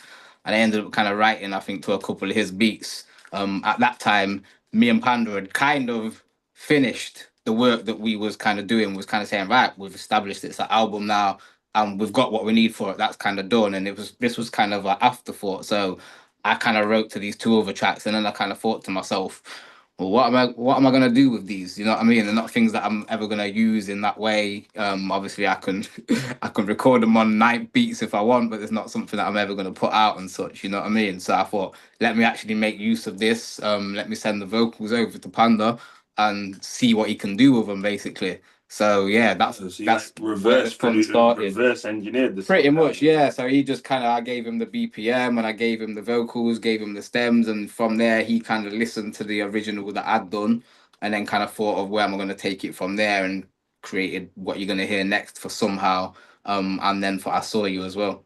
Nice. Yeah, just like I went into remix mode essentially. Do you know what I mean? I remember when you said about these vocals, you were like, I've recorded these vocals over these Ninth Wonder beats.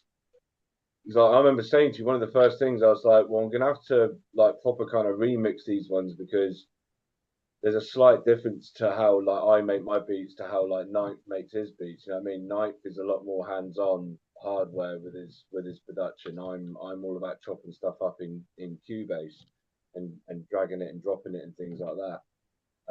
And even though I add a kind of like, you know, offbeaty kind of like swing to things sometimes, that, you know, in my beats, it's everything's essentially quantized, so it's hitting bang on.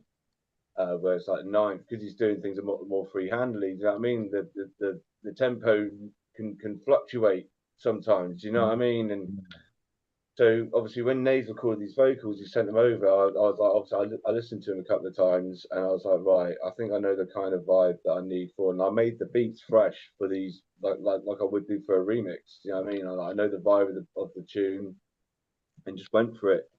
And then yeah, there was a lot of like, well, not a lot of. Obviously, I made the beat to fit the kind of tempo that the beat, you know, that the original was, but because of the fluctuation, obviously, every now and then, I'd have to kind of like splice the vocal and kind of just drag or left or right a little bit. Do you know what I mean? To make it fit, and then as Neil was saying, we went through quite a bit with regards to like how exactly the acapella would sit on this beat. Do you know what I mean? Because Nay was like, yo, you've almost got it, but it just needs like dragging back just like a tiny fraction. Do you know what I mean? So it was one of those. Just trying to capture those original feels that we'd put on there, isn't it? because it was recorded to that 9th beat, I had to kind of like get that same swing, but like take into account that the BPM fluctuates on the original beat as well. Do you know what I mean? So it was a proper remix project, you know. So in that way, for this joint and another one. So yeah. Yeah, man. Panda put in work on that one. Yeah, I was gonna say that kind of extra work can't be understated, man, and it's well recognized. I mean that the texture of the voices. I mean Nay's voice and the texture he chose for his delivery, but then the texture you put like in the horn samples, and it was perfectly matched with that too. So texture is definitely a word for that as well. On top of that, so ready to rock for somehow. That's where we're going next, right? Yeah, that joint somehow. Yeah. Perfect talk up for it. Let's go. Originally recorded to a 9th Wonder beat. So if you're watching out there, probably not, but shout out 9th Wonder. Word, peace. Even though we know somehow we all recorded, but I jacked it. Even though we know somehow we all gotta go, but sometime you will have your day. Somewhere, sometimes you can have your say. Somehow it will be okay. Somehow it will be alright. It will be alright, right? Sometime you will have your day. Somewhere, sometimes you can have your say. Somehow it will be okay. Somehow it will be alright. It will be alright, that's right. To the younger me looking in the mirror at the pain in your eyes, yeah, I feel you. Pillar of the community, killing them with impunity. You're soon to be a savage, far from a local healer, more a wheeler dealer. It's okay that you don't wear Nikes, you do cruggies round the ends and your shadows bites. You got brothers in the pen, so you air those kites, cause one day you're gonna wear those stripes to lead communities. But for now you on the streets with the coolest G's, stepping out to funerals and reading out the eulogies. Keep your head up, yo, the blacker the berry and all. My people dying, man, I don't wanna bury them all. And people say that it will be alright, it will be okay. Somehow they say, well, I'm still stuck between living in the present and the peeps I wanna visit up in heaven, so I'm holding on. Sometime you will have your day. Somewhere, sometimes you can have your say. Somehow it will be okay. Somehow it will be alright. It will be alright, right? Sometime you will have your day. Somewhere, sometimes you can have your say. Somehow it will be okay. Somehow it will be alright. It will be alright. Hey yo, life got ups and downs, and one makes you appreciate the other, like the birth of your son and death of your mother. When Mike Lowe passed, that was the death of my brother. Hey yo, I heard a girl was murdered by a fed undercover. Then for the muckers wanna take, but they don't wanna give. They say that death is the escape if you don't wanna live. I poured bourbon on my boys' grave, Guinness on grandpa's, flowers and some stones, ginger wine on grandma's. It's damn hard, but I'm pressing on and stepping on this concrete road, praying for those who are dead and gone. And more time we get it right, but when we get it wrong, feds all over your shit, they wanna make it long. I gotta preach, there's no God in the streets, there's just guns, koalas, piranhas and rotten police. Rock a big Jesus piece and keep the belief, and stay awake until you sleep underneath, and it'll be okay. Sometime you will have your day. Somewhere, sometimes you can have your say. Somehow it will be okay. Somehow it will be alright. It will be alright, right? Sometime you will have your day. Somewhere, sometimes you can have your say. Somehow it will be okay. Somehow it will be alright. It will be alright, right? keep it real, son. Even though we know somehow we all gotta go. You're locked in with me. Your legacy live on with me continuously. Give them flowers while they still around to smell. One day it'll make sense. Inspiration for dreams I've been chasing. Keep it real, son. Even though we know somehow we all gotta go, but I ain't complain, I just mastered my game. You know, I'm a hip hop head. I have loved hip hop my whole life. So I'm around MCs that spit 64 before they even think about a hook, if they ever think about a hook. I like that. No, shout out Jill. The bass sounds first off grab me. That again, back to texture, but then the vocal chop sounds at the end of the hook too. Just yeah, it's perfect. It's ride music, perfect ride music too.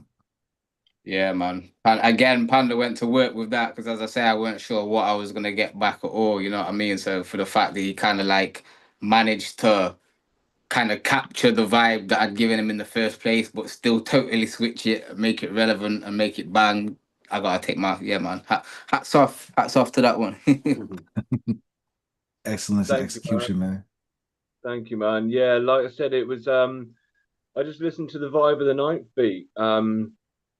I can't even remember the name of it. Even like you sent it over, didn't you, with the vocals and yeah, like with the ninth beat, I was like, I'll just try and match that same energy, and that was I went, you know, sample digging.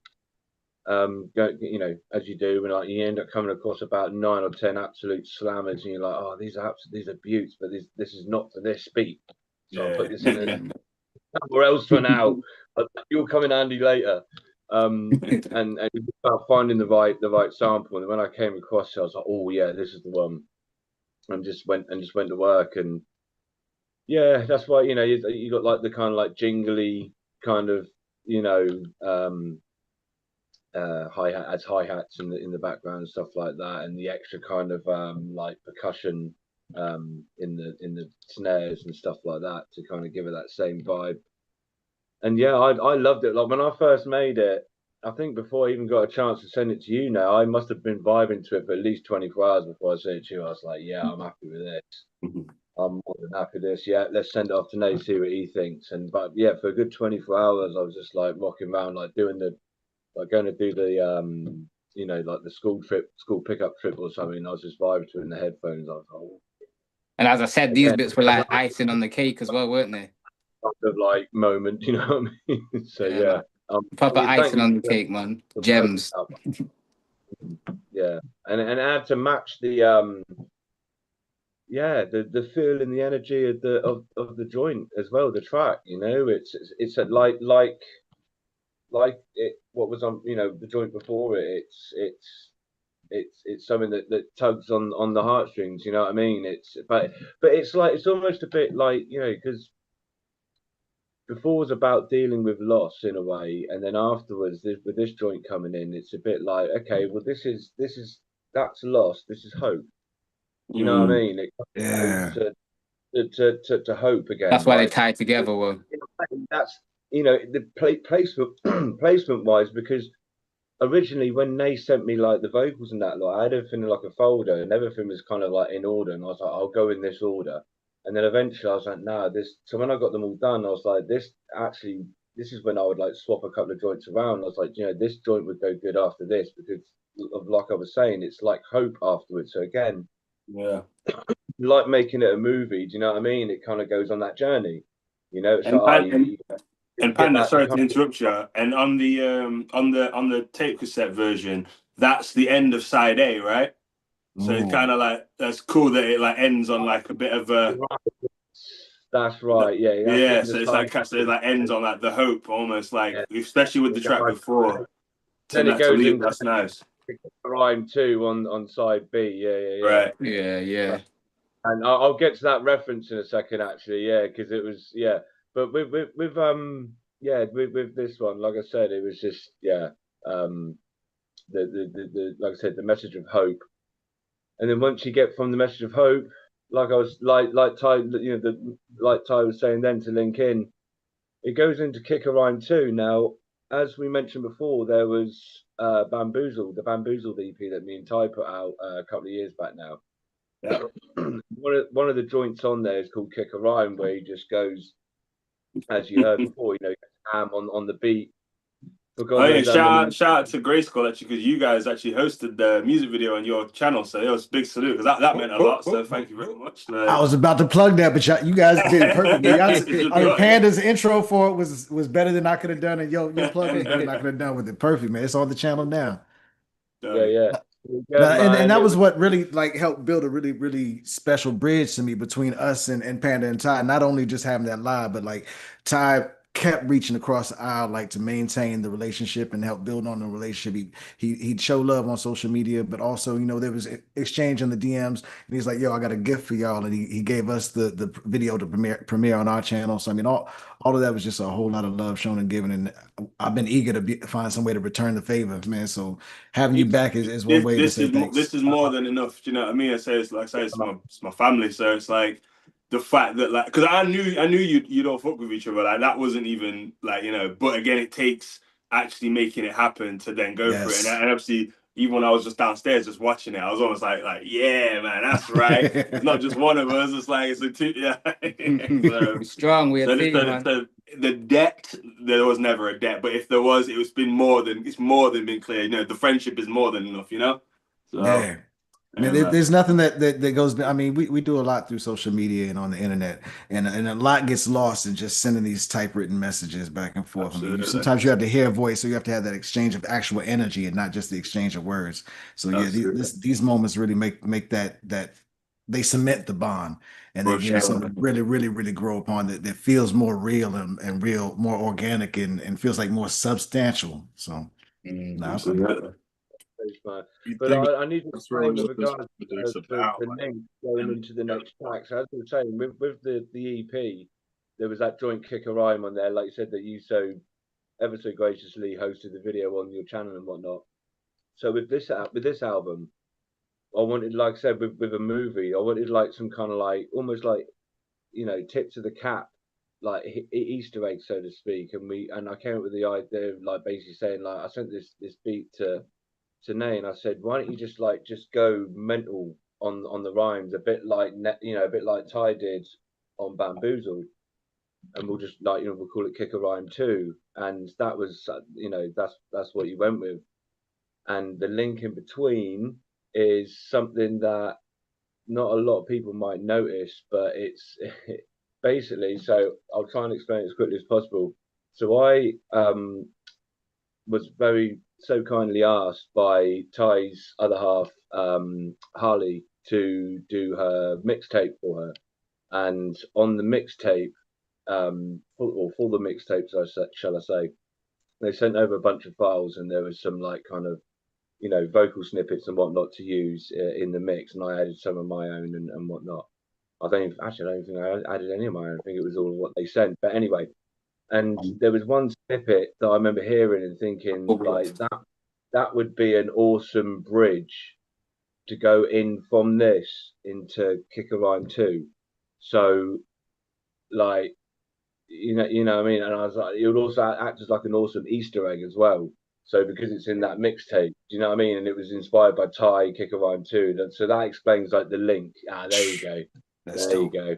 And if you can see that, but it says mixed by Panda on there somewhere. If you can see that, but yeah, it's a family thing. Do you know what I mean? It's like we're all in it, and that's really dope. Like that might be something like only we really know, but like it's important because it's like it just kind of shows that like we're all in it together. Do you know what I mean? I'm not gonna lie. At first, when you said doing Kick Rhyme 2, I was hating a bit. I was a bit like, what? Like, okay. we have to keep it going, bro. Representing it. Yeah, he smoked it, so I was like, all right, well, yeah, that's it then. It's again that competitive energy there, you know.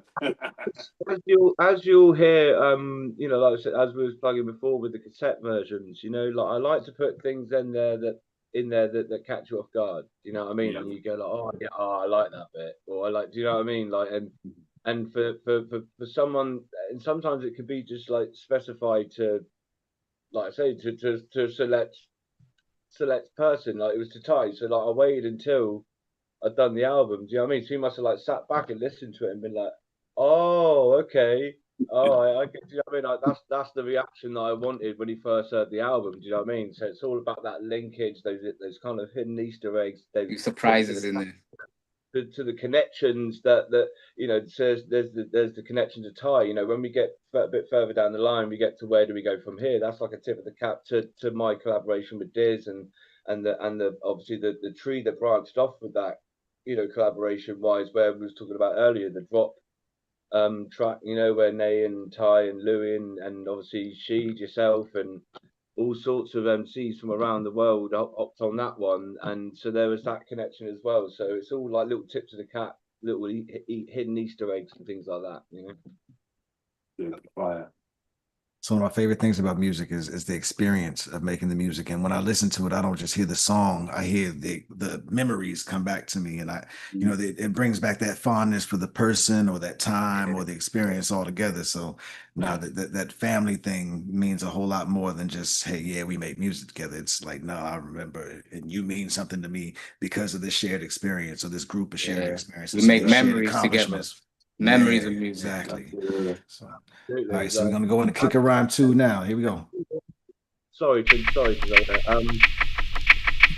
Yo, Panda, you a beast for this one. It's the old Nay Loco with a bag of new tricks, and the Panda will beat you with bamboo sticks. Hey yo, nowadays everybody DJs, but can you mix? Kick a rhyme in my brand new kicks. It's the old Nay Loco with a bag of new tricks, and the Panda will beat you with bamboo sticks. Hey yo, nowadays everybody DJs, but can you mix? Kick a rhyme in my brand new kicks. Hey yo, every time I kick a rhyme, every freaking line is like Mike Tyson hitting in his prime. In the nick of time, I drain the blood from your body, sip it like it's wine. Now you're beast and you a silly little swine. Kick a rhyme book straight at your forehead, breaking your cortex, and beating up your brethren and you're next. Now you steady walking on the moon, and that was one giant leap for mankind. But for now it's a small step. Lance Armstrong, Neil Armstrong, whatever he's called. You motherfuckers need to get off these balls. I talk shit and I'm better than you. They say I'm numero uno, better than Peter and I'm better than Paul. I'm a menace to the competition, I'm the one to listen to. And if you test me, you will have a terrible fall. Wow, I'll have an incredible summer. Still rolling with my eyes glazed on Fridays, heading to Jumma. Trench coat and extendable blucker. If it jams, spit a fire verse and rappers melt better than butter. I like cash, yo, whatever the colour. I even used to take coins from the fiends, but I was never a runner. Yo, I'm no businessman, I'm just a rapper, I suppose. Catch me on the road, dapping my bros, selling raps by the O's. You one-line trolls actually know that in the real world you probably catch a slap at my shows. So stay home, stay alone, stay miserable. Your failure's considerable, and you can get cooked in my residual heat. Leave your condition critical and beat you with your syllables. All of your life you've been invisible, but Nay Loco, the black goat, you just Casper the ghost. You man a joke, stay quiet, no one values your vote. Flamethrowers from the back of my throat will have you looking like a chicken does after the roast. Kick a rhyme on the football pitch. Yo, I got dogs that I feed her, but you the one they would call bitch. I'm a king to my queen, you a fiend talking about, yo, I got cheeseburgers and I'll suck ya. Nah. And I'm a menace to society. Strains for the stresses, I got every variety. Piggies from the sty to the left, to the right of me. So whatever I do it clever, do it quietly. The flyest G, kicking rhymes out quicker than they kicking all the kiddies out of school. Michael Phelps in the swimming pool, but you ain't spitting, you just dribble and drool. Me, I lockjaw rappers and I kick like a mule. There's snaky folks, but the Nay Loco does not fear. I got weed, got wisdom, I got beer. I just represent a show, I'm top tier. Just about 48 bars, so I could stop here. But fuck it, 16 more. This that undiluted shit, like drinking Jim Beam raw. It's not the same as it's been before. Why all you rappers wanna dye your hair and wear them slim jeans for? Huh? Go and study the art, cause how you pay your dues, not knowing where the motherfucker to start. If there was only one space upon a boat of hip-hop, then I'm in first class and you'd be getting chucked to the sharks and eaten. Ate the fruits in this rap garden of Eden. Put my hand upon the Bible, my rap started proceeding. They used to tell the truth and then cats started deceiving, cause there's money up for grabs, and that's part of the reason why they lie. And they telling tales, feathers and scales. Yeah, they talk pure blubber, they ain't heavy as wells. I'm an orca, stalk ya, rip out your tongue. Kicking rhymes like I'm spitting for fun. Yo, this shit is dumb. Old Nay Loco with a bag of new tricks, and the Panda will beat you with bamboo sticks. Hey yo, nowadays everybody DJs, but can you mix? Kick a rhyme in my brand new kicks. It's the old Nay Loco with a bag of new tricks, and the Panda will beat you with bamboo sticks. Hey yo, nowadays everybody DJs, but can you mix? Kick a rhyme in my brand new kicks. Old Nay Loco with a bag of new tricks, and the Panda will beat you with bamboo sticks. Nowadays, everybody DJs, can you mix? Kick a rhyme in my brand new kicks. Old Nay Loco, bag of new tricks. Panda will beat you with bamboo sticks. Nowadays, everybody DJs, can you mix? Kick a rhyme sticks. Bamboo sticks. That's yeah, man. This one here I have a reference to Bamboozled as well. You know what I mean? We got to get that in there. All the little linkages, like Panda says. So yeah, man. There is Kick a Rhyme too. And as I described in my little promo video for the album, just bare bars. That's all it is. I mean, there ain't nothing to it. There's no concept.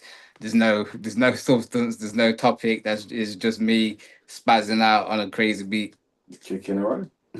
I love that. I was just talking to my wife before we got on the Zoom about that, about how some songs are just about splashing paint on a canvas. It's not about anything other than maybe playing with the style or playing with the cadence or playing with a specific type of word or sound or whatever. So it's beautiful to see somebody just let loose and play with the paint, man. And I think obviously this album is quite concept heavy anyway. Like most songs are about something, so it's kind of nice to just have that, kind of like a call to Guess Who's Back. Like those, you just rapping, you know, you're just going in on the tune. I think it's nice to have that, you know. Yeah, man. I think I tried to always be versatile in that way of having a blend and a mixture of them type songs. Same with the shows that we do as well. So obviously, you know, me and Ty as local healers, I've obviously got a lot of stuff that's really like, you know, us advocating for the black community, for the black peoples, and you know what we feel we need to do in that way, and having a voice for the youth, for you know people of our age and older, even one of them.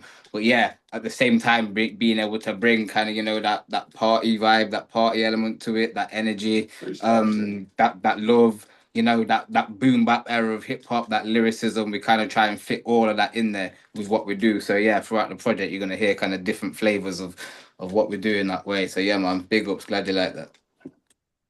Absolutely. Peace to Demar Deshaun. Welcome to the show, brother. How you doing, man? I'm good, y'all. What's good, bro?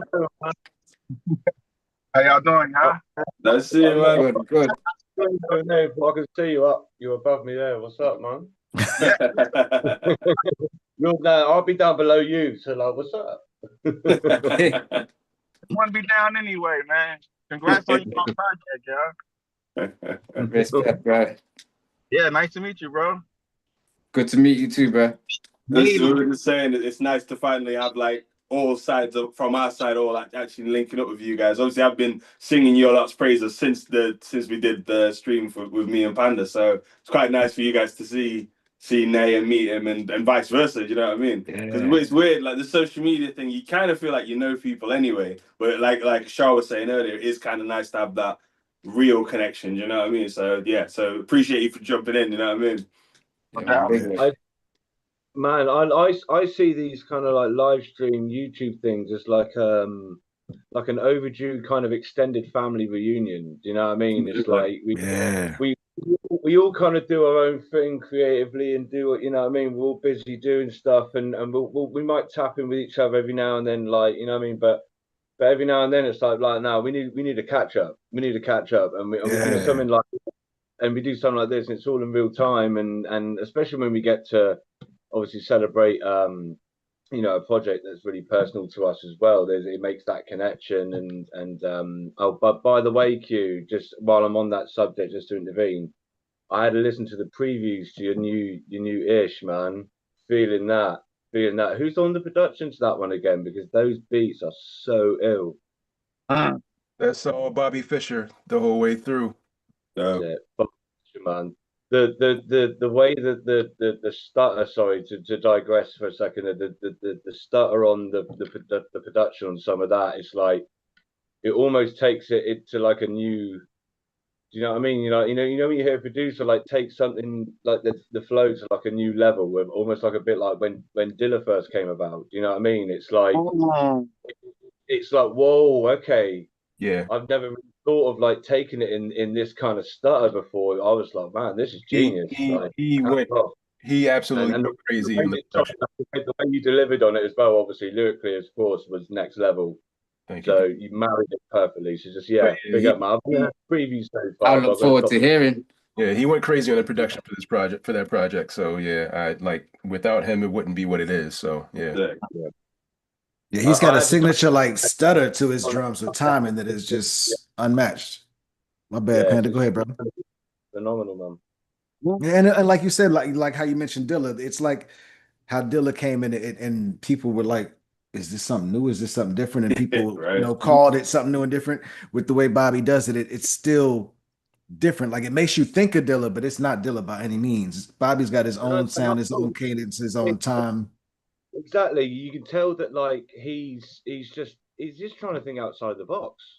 Do you know what I mean? And that's what you can hear that. You can hear that it's like, nah, man, I want to try and create my own path, and which a lot of us producers try to do. I mean, I try to maintain a particular sound that, like, you know, a lot of people would hear it and go, oh, that's a Panda beat. You know what I mean? Like he's definitely carving that lane, but like in a totally different way. Like you said, it's in a way, it reminds me in a way of Dilla, because like you said, before Dilla really came about, and you know, we started having his production injected into our, you know, scope of music and stuff like that. All the production, as dope as it was, obviously from Primo and Pete Rock and people like that, they had certain swings, but like it never really went out too much. It never went too out. It was quite, you know, bang. Everything was quite bang on, and then Dilla came along and just kind of like, you know, that the hi-hat would be a little bit late, or the snare would be a little bit late, and you'd be like, whoa, what's this? At first, it's something out of the box.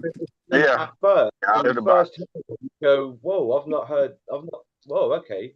Oh, okay, yeah, I can get into this. You know what I mean? And you find that vibe, that swing, and it was the same kind of feel with that. I can't remember the name of the track. I'd love to remember the name of the track. It was one joint in particular. So when you can listen to the previews, it was the one at the top. I can't remember the name of the joint, but that one, it was just the sorry to digress it, but like, yeah, the swing on that was next level. I was like, that's awesome. Like, I loved how much he thought outside of the box for that, you know. Yeah, just give credit where it's due. That was actually the reason that first track was the reason for that project to happen. Okay. Wow. There we go. That was going to be my question, because I'm putting it together. It's pretty much in your face. Not Checkers, produced by Bobby Fischer, but you know, it just hit me like last night, 4 in the morning. I'm like, holy shit! Not Checkers, Bobby Fischer. I get it, but it's a great compliment of the MC and the producer. You know what I'm saying? But this ain't that. So let's get back to the. I know. I was sitting there like, damn, we should have went live on Wednesday and talked about the project. We talk about it so much internally with the crew, trying to figure out how to do it live or when. It's definitely been one of those things that we haven't figured out. But on the 23rd, we're doing a live listening. Let us know about that there for sure. Yeah, absolutely. I will absolutely good things going on, man. That's good. I mean, hence the family reunion, because I do feel like we know Ty, but it's like Ty is an Instagram. We met through Instagram, of course, but there's people that you see and follow you, of course. But then there's a upper tier of people that you actually connected with. So hence the like Panda saying, like a family reunion. We putting everything that's out there this week, which is Q's project and y'all. So this is all celebration. You know what I'm saying? I'll also say, like, if you have time after we're done previewing this project, we can. It's 18 minutes. It's 18 and a half minutes. So if you want to listen to it, we can do it here, man. After the fact. But I want to make sure we keep the focus on. You're right. Yeah, we'll keep the momentum. And one more honorable mention: Damon dropped a single yesterday as well.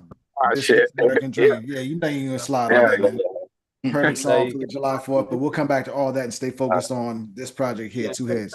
Yo, I need to slide for like 10-15 minutes, but I'll be right back. It might not even be that long. I just got to handle something real quick, but I'm gonna stay. I'm gonna just be gone for a minute. Okay. All right. Cool. So where we at on the track list now? Right now we are on Me and My DJ, but it's funny that we had this segue beforehand, because just like Q was saying on this, when he heard the first interlude on this, he said, "That's mine." I heard this. I was like, "Yo, this is the perfect GRYSKL Local Healers beat right here," because I love this beat right here. I heard the title. I had to come back. That could wait another second. Let me see what this hit. I heard the title. Give me another second. Yeah, let me. It can wait. This one here for me and my DJ. Yo, Panda, you a beast for this one. This one here for me and my DJ. Yo, Pandamonium, you're a beast on this one. This one here for me and my DJ. Yo, Panda, you a beast for this one. This one here for me and my DJ. Yo, Pandamonium, you're a beast on this one. I know I shouldn't be surprised. Some heat though.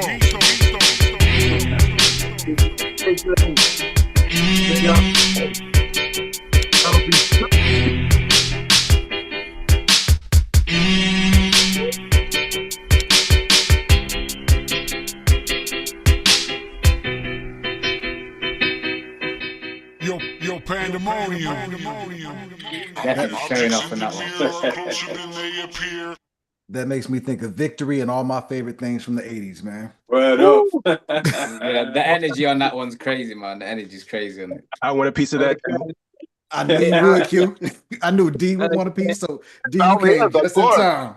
Yes, of course. Yes, indeed. Ooh. Reballing, I know you would kill it. Sheed, I know everybody would. Yeah, this would be crazy to hear all y'all on this. But even if it's not this one, that one is the one that made me say I need to hear GRYSKL and Local Healers on a song together. For sure. I mean, it's feeling like a collab project in the near future. That's what. There we go, man. It's just kind of there.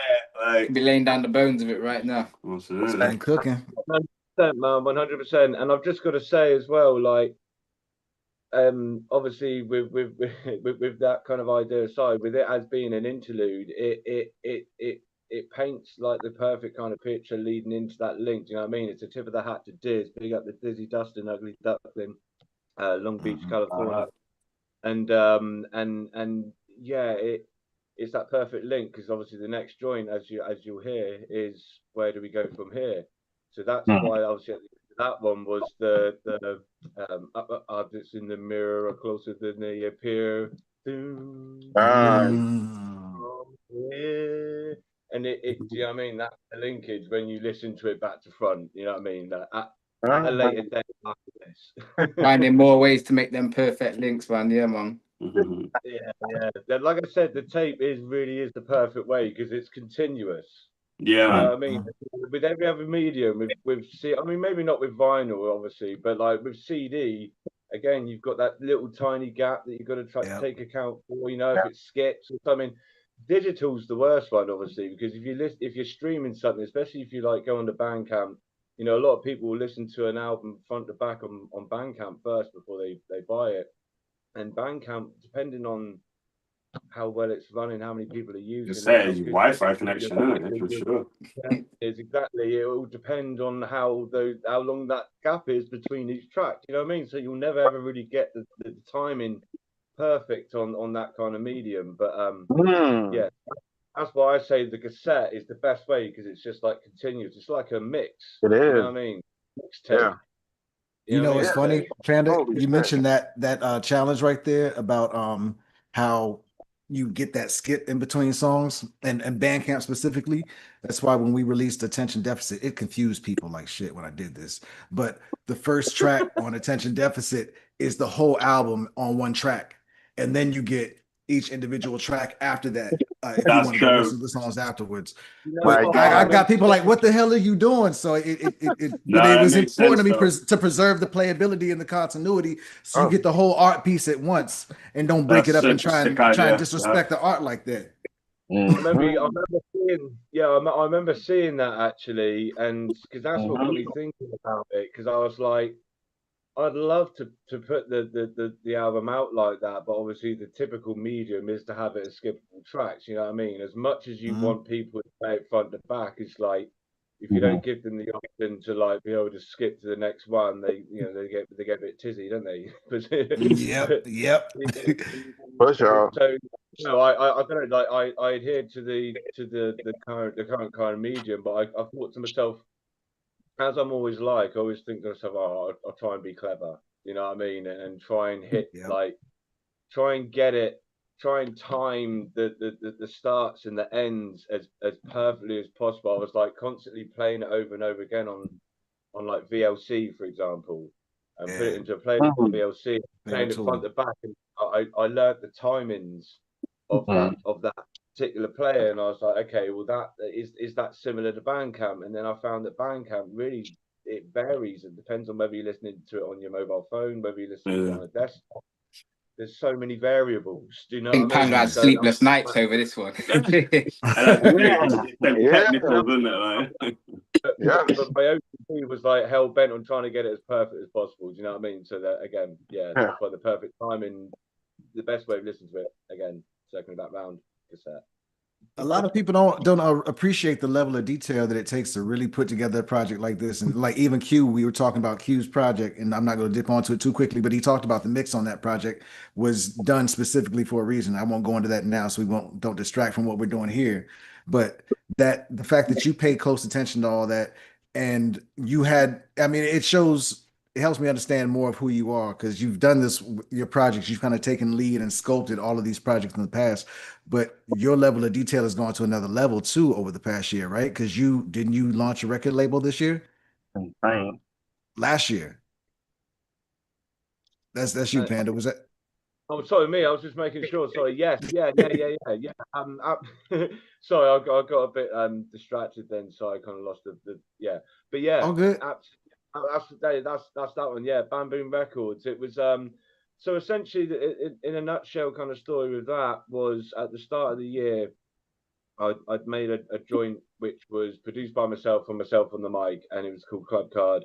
And then I made another joint with Oliver Twist and Sublingual. Big up, shouts if you're watching. And yeah, with these two joints, I wanted to kind of like, you know, I'm being old school at the moment. I'm all about getting the physical product back. You know what I mean? Instead of just having it digital where you can lose it, I want it physical where, like, you know, if everything gets taken away, at least I've got this little collection of stuff that, like, if I can find someone to play it on, I've got it. You know what I mean? And when it comes to the physical stuff, I've forgotten. Well, I've lost my train of thought. What was we talking about? Well, getting the physical stuff was kind of the physical stuff was kind of what led to you starting the label from our conversation, I believe, right? Oh yeah. So with the label, I was like, so I wanted to kind of like preserve that release, so to speak. So I thought, right, let's look into like putting this out on 7-inch, and I researched a bunch of companies. I came across one called Loose Hair. Big up Loose Hair, Latte Cuts. If Geezer happens to be watching from that, he's a real top-notch bloke and does such a real top-notch service as well. And I was like, I found out the price, the base price and everything. I was like, I did all the maths and everything. I was like, right, I'm gonna get just the base kind of like vinyl. I'll do all the packaging myself, you know, all the center stickers and the sleeves and everything. And yeah, I was like, I did all the maths for it, and then like so I need like at least this much per copy. Did like a pre-order thing, which obviously yourself, Shah, you very, you know, thank you ever so much. Got the copy and was you got the what did I call it, the executive producer copy. Where, like, sick. Yeah, GRYSKL got an executive producer credit for that one. Yeah, so so you know, I had to put that out, and when I was like filling in the details that was required for the thing, now I'm sure I probably could have left it blank and it wouldn't have mattered, but it came to like label name, and I was like, well, it's not, I haven't really got a label, I'm just putting this out myself. F it, why don't I just start a label? Let's have a stab at it. Do you know what I mean? Like, you know, just not I didn't want to dive head first into it, like with regards to, you know, registering it with Companies House or something like that. I was like, just take some baby steps and just, like, you know, I'll just put the name Bamboom Records to things and just see how it progresses. And that's what we did. I did with this 7-inch. It went from there, and I was like, you know, when it came to this project, I said to Nay, I said, do you mind if we put it out as, you know, under Bamboom, you know, so it helps push that a bit more. And he was like, yeah, right, Bamboom. Yeah, it's like first release on the Bamboom Records. Bamboom evolution, man. Yeah, man. Look at that. So with that said, Panda, where do we go from here? Plug the next song. Perfecto. Where do we go from here?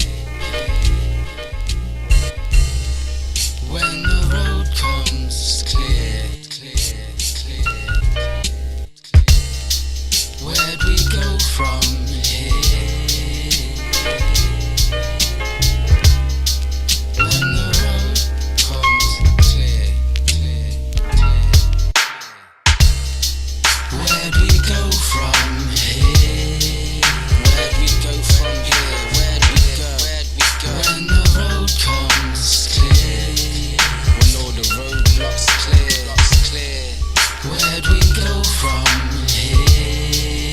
Where do we go from here? Where do we go? When the road comes clear.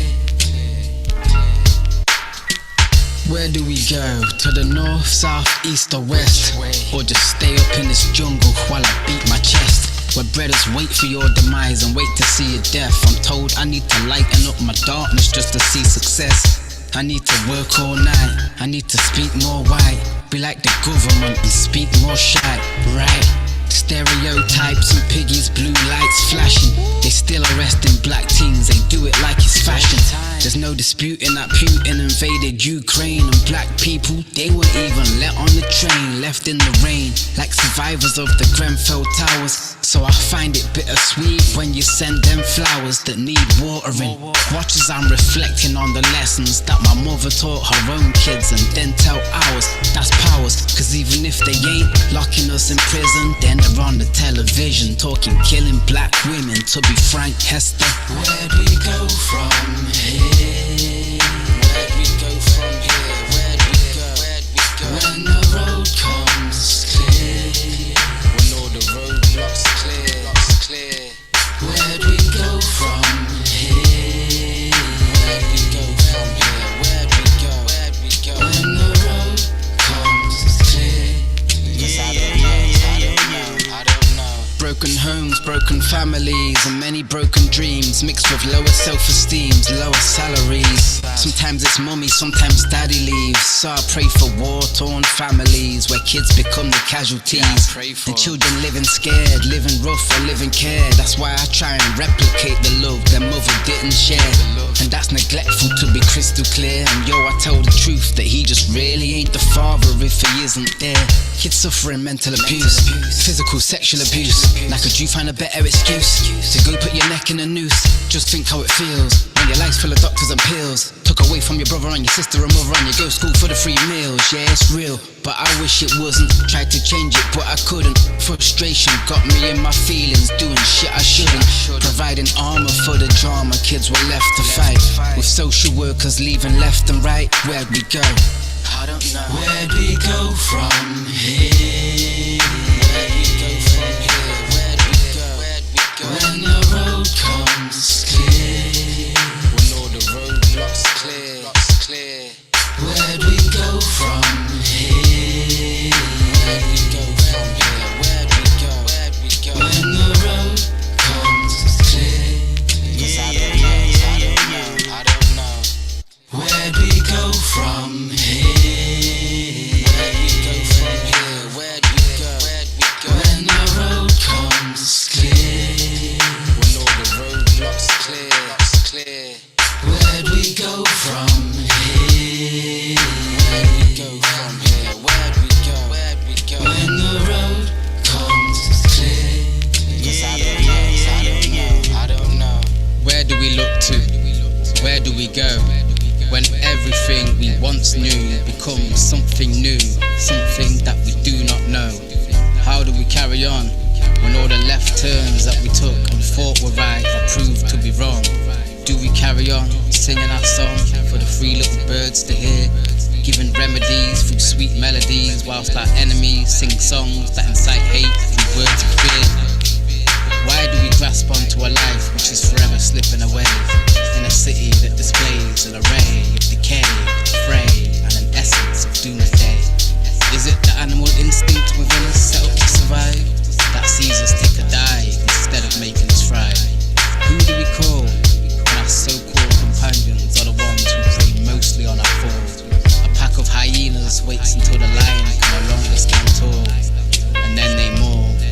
When we'll realise that the government will never give us the truth, it's just spies, corruption and real lies. Carve your own way through the maze. If you lie, cheat and steal, you'll succeed and receive praise. On days like this I ask, what do we do? What do we say? What's the reason? What's the meaning? What's the point of struggling through all four seasons, or staying in touch with reality when we could be dreaming? What came first, the chicken or the egg? Have you ever fed a poor man bread? Where do we go from here? And what comes next?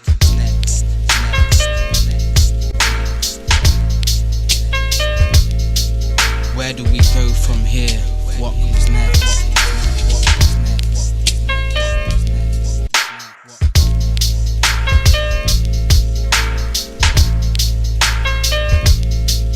Where do we go from here? What comes next? What comes next? What comes next? What comes next?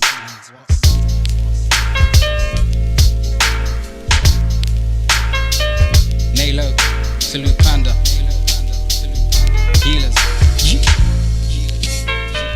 Being the director. I've always considered myself a part of the audience. You could leave the breadcrumbs that would indicate that you were going to go the way all the other films had gone. And then all of a sudden you make a quick left turn, and they're not prepared for that.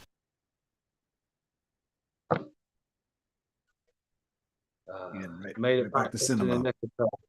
Amazing track. Amazing track. How long is it? Like 5 minutes? 23 It's the longest track on the album.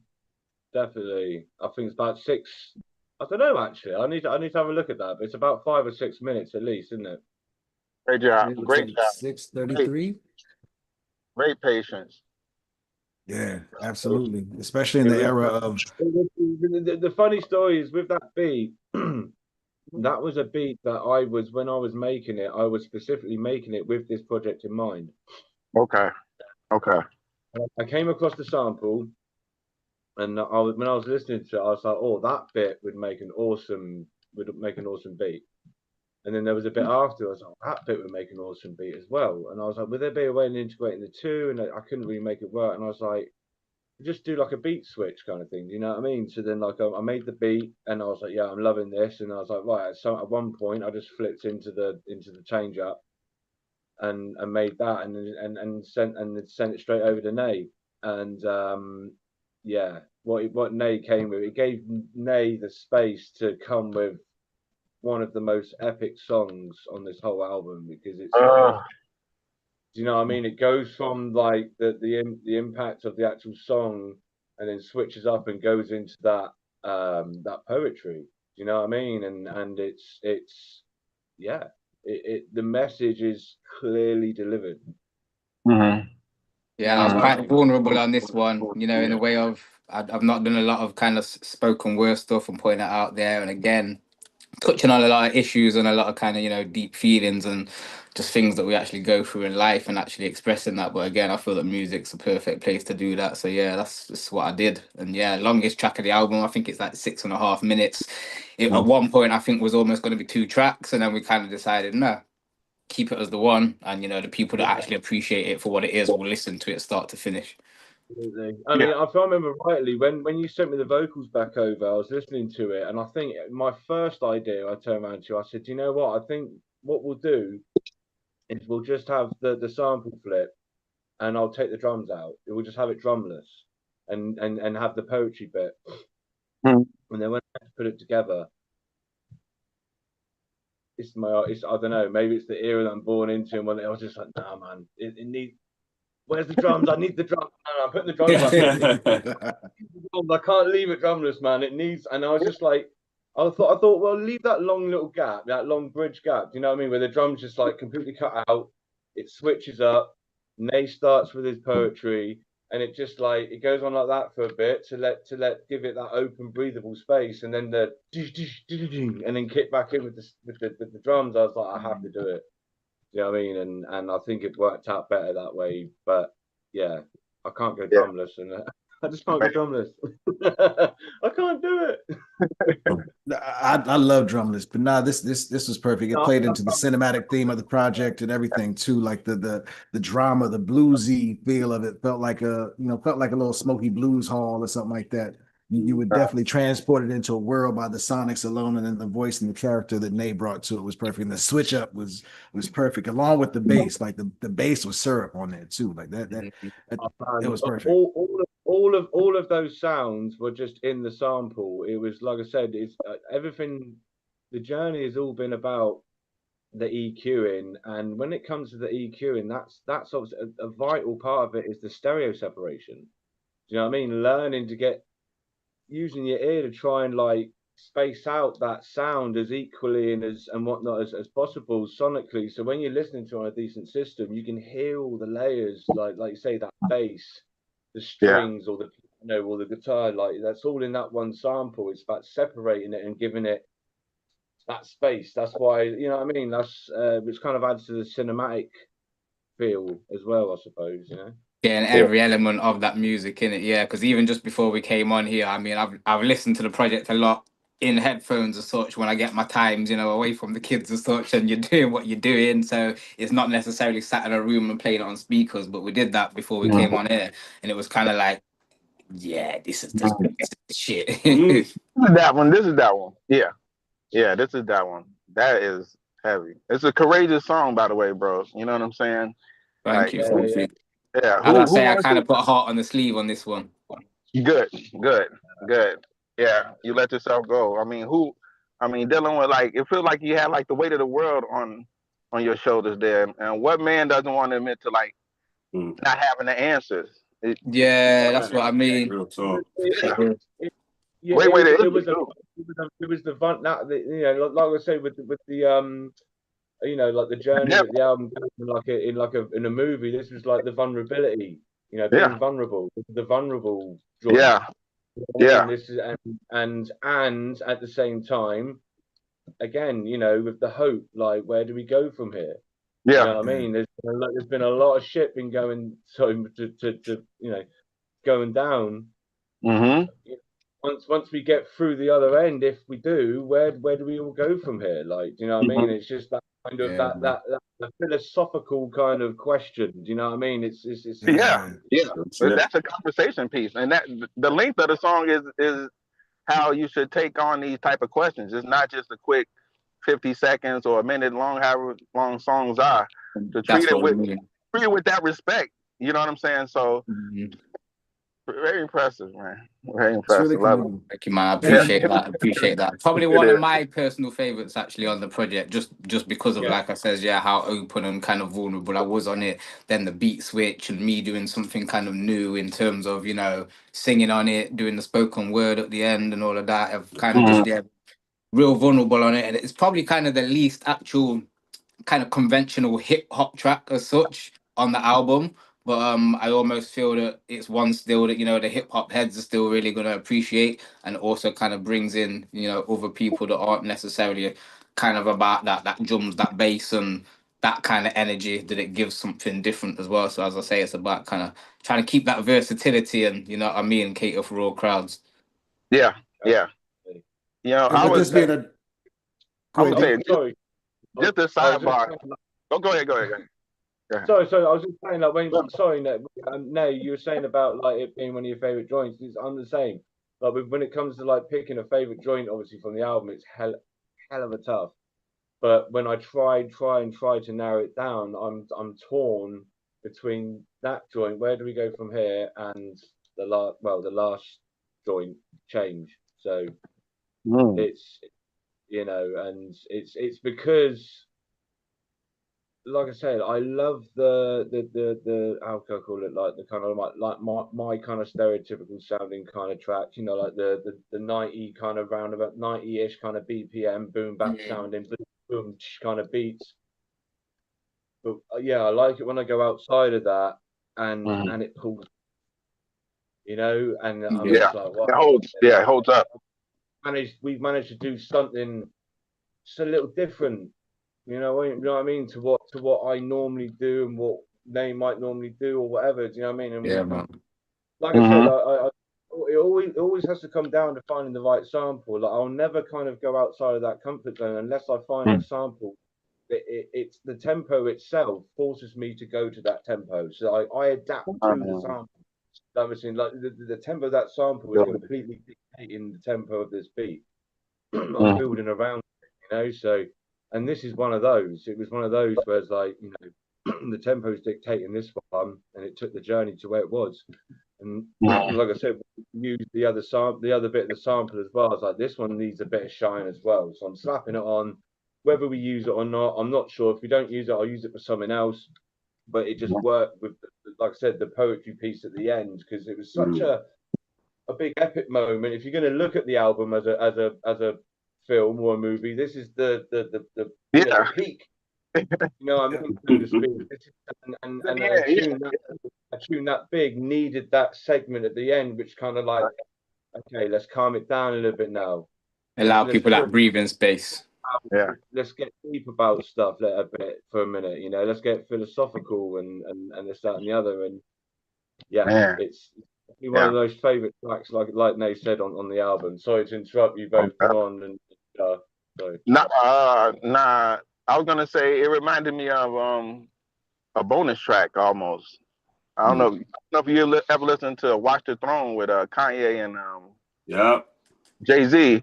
Remember the bonus track at the end? The bonus track came on.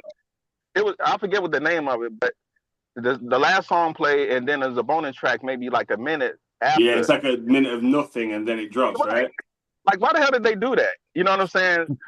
So it's crazy, but it works, and I think that's got a lot to do with like physicals. Because again, if you had a tape cassette and it was just running again, and it's like if a minute went by, you'd be like, "Oh, is it over?" And then just as you about to press stop, oh shit! Like you know, so again, I think it's more of a people that really listen, didn't it? Yeah, and actually, funny if there's some bit of that on this one. Yeah, you know, well, get the tape, people, and you know. You might find there's more Easter eggs. Okay.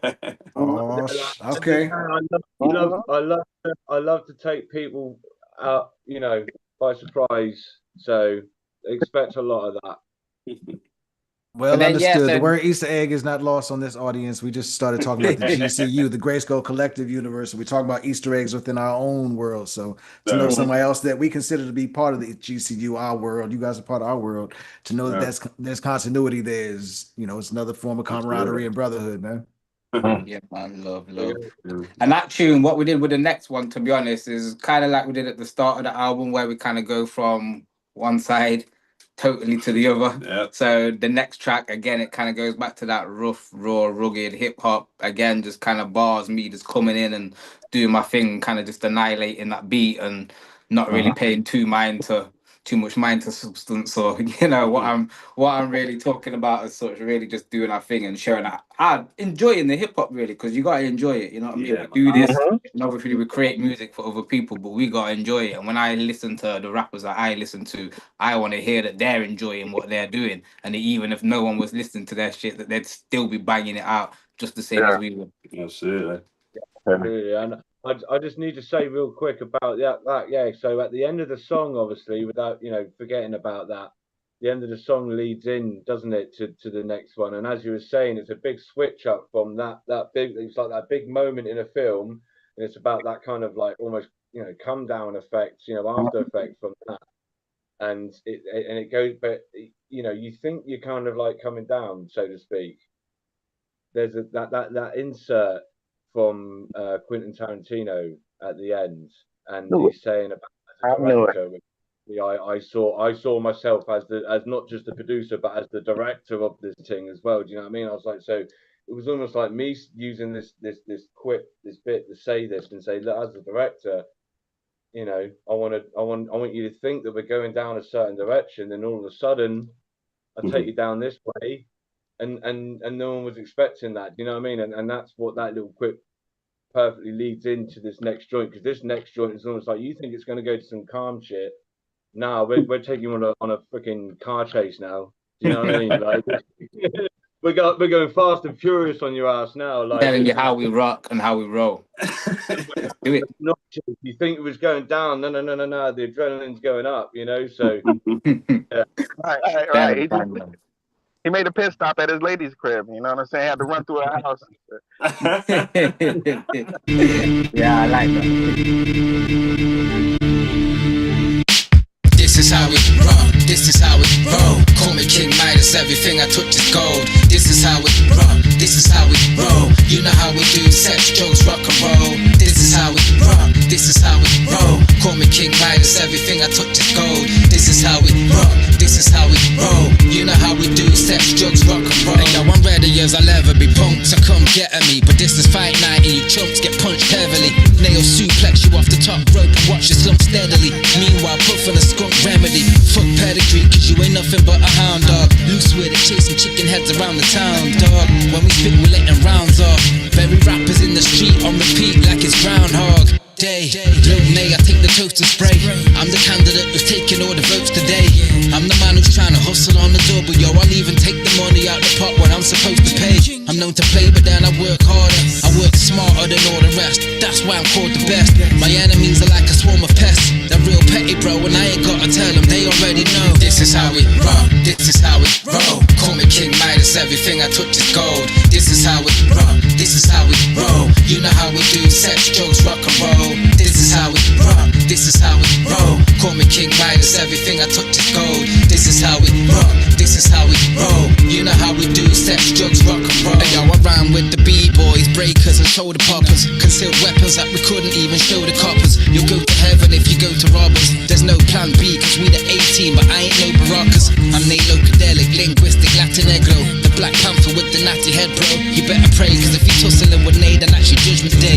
I'll clear the rubbish out and chuck him away. Brother, stay in your lane, and I ain't saying no names. You like the racist that didn't vote to stay and remain. Plus you ain't got enough substance or sustenance to play at my game. So pay attention, if you're broke, you can pay me in change. Spraying flames up my chalice, burning mine. Getting high as caterpillars with Alice in Wonderland. Understand, I'm friendly and humble, ready to rumble. Black lion heart, leaving snakes dead in the jungle, you know. This is how we rock, this is how we roll. Call me King Midas, everything I touch is gold. This is how we rock, this is how we roll. You know how we do sex, drugs, rock and roll. This is how we rock, this is how we roll. Call me King Midas, everything I touch is gold. This is how we rock, this is how we roll. You know how we do sex, drugs, rock and roll. Hey, yo, we rock how we wanna, yeah, we rock how we wanna.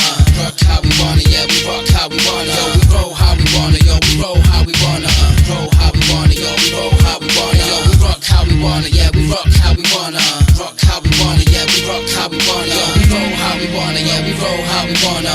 Roll how we wanna, yo, we roll how we wanna. Hey, yo, Nay still sat on the throne, still the Ballon d'Or winner that will tackle you and shatter your bones. Other rappers just babble and moan, eat glass, catch stones, and get a courier to carry you home. It takes more than just talent alone to be the numero uno. If you're a dosser, you'll leave without a trace. So no brakes, full speed ahead, don't know how we stop. Nay Loco, brother, this is how we rock, yo. This is how we rock, this is how we roll. Call me King Midas, everything I touch is gold. This is how we rock, this is how we roll. You know how we do sex, drugs, rock and roll. This is how we rock, this is how we roll. Call me King Midas, everything I touch is gold. This is how we rock, this is how we roll. You know how we do sex, drugs, rock and roll.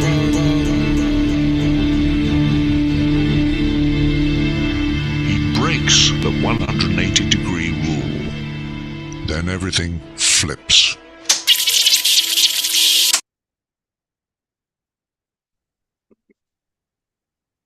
Man. It's the car chase scene, man. Definitely is. You got to catch up with that train of thought, boy. That is a hell yeah. Yeah, again, man, we're just kind of going a bit crazy on the beat, going a bit nuts, but the beat did that, man. As soon as I heard that, like, for me, this beat, I mean, I can't really say it politely. It's filthy. The beat's disgusting. It's grungy. It's nasty. It's horrible. It's evil. It's everything. All of that. You know what I mean? Like in the best hip hop way, it sounds horrible. So I just kind of had to come through and match that energy. You know what I mean? So I probably sound horrible on it, and I mean it. Yo, one thing. My bad, Panda. Go ahead. Oh, sorry, man. No. I was just sorry. All I was going to say was the thank you, She. The story, almost in a nutshell, behind this beat. So we was at a stage of the album where, like, the vibe of it was a lot of what you've been hearing before, and Nay hit me up and said, I don't know if you remember, Nay. You hit me up and you said, I need a like almost like a, you know what I mean, like a primo kind of like type beat. Some of the like terminology would like actually like, you know what I mean, like one of them kind of beats.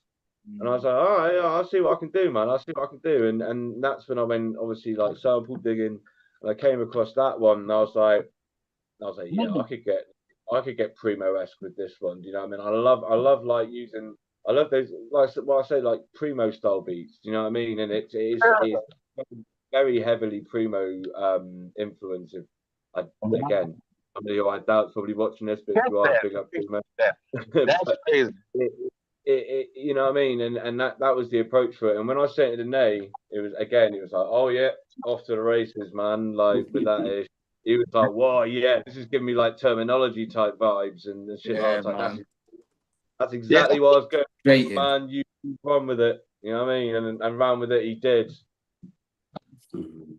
Well done, Panda, because now that you mention it, it's such a primo, it is a primo track, but usually, but I was thinking while I was playing, I was like, man, it's a good thing that they have they're including it's crowd control too, because I wanted to say it like this how I rock, this how we roll, right? Yeah, man.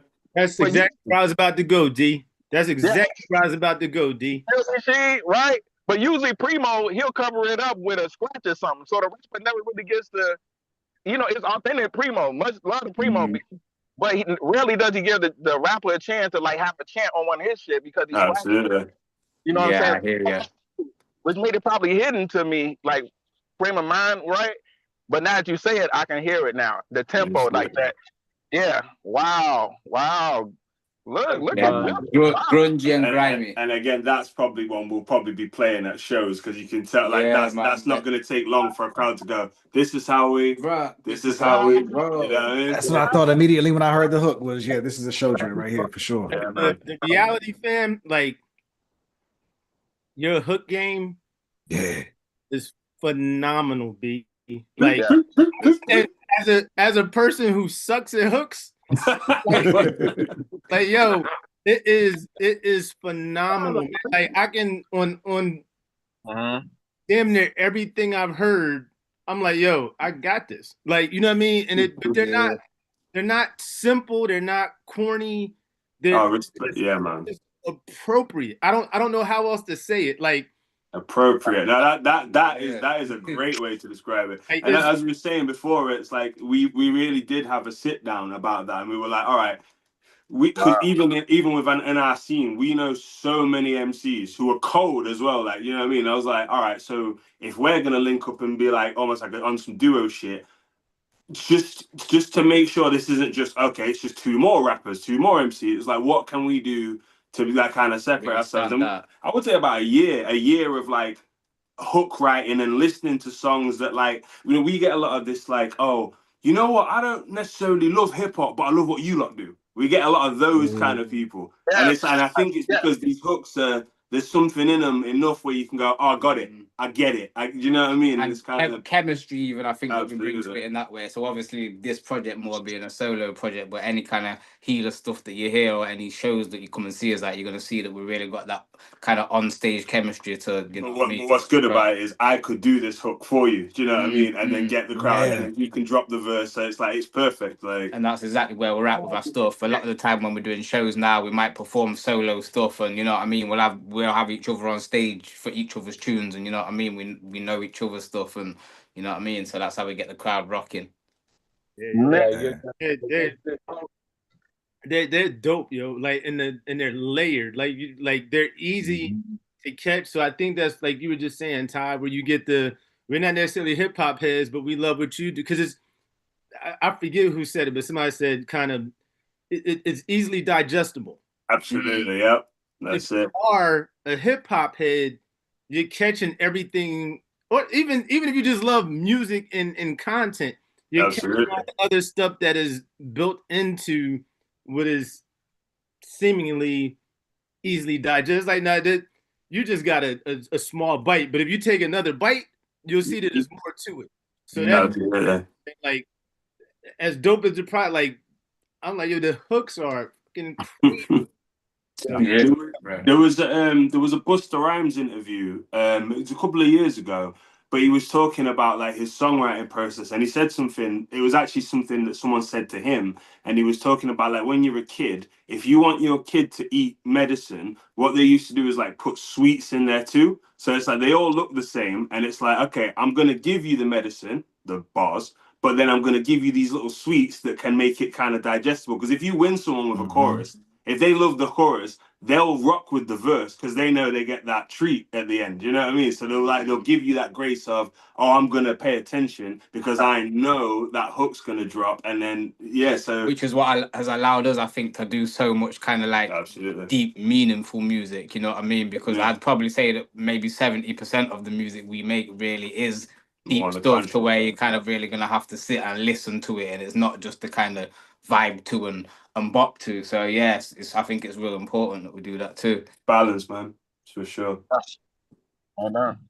This whole album, just to touch on that real quick, this whole album, even like say, even though it's a Nay solo project, it's got that healer's energy. You know what I mean? It's the same energy, just like so you can tell like Do you know what I mean? Like, it's going to be perfectly executed on stage with Ty and Ty's aid. Do you know what I mean? Even like you said before, even though he didn't have any participation in the writing, so to speak, it's written in that with that healer's energy still. Absolutely. You know what I mean? Right. Yeah. This is how you say, like, man, if I didn't knew that, I would have did it this way. I feel like this is Ty doing it with what he knows. I can see it in his post. It's like, this is Ty knowing what that was. This is what works, is what Absolutely. I feel.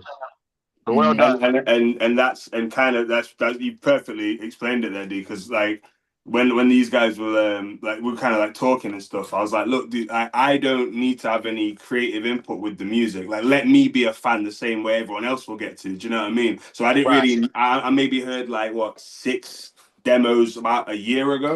But then after that, I didn't hear anything. So I got the final take as everyone else did. So what was dope to me was to say, all right, let me come through as like the visual director of it, and let me help you with the socials and stuff, because then it almost like it then becomes like I have an involvement in it and stuff. But again, it's like it doesn't like negate the focus. Like, it doesn't have to be like, yo, it's still both. I'm like, nah, this is a Nay and Panda project, and I'm repping that. Do you know what I mean? So it's like.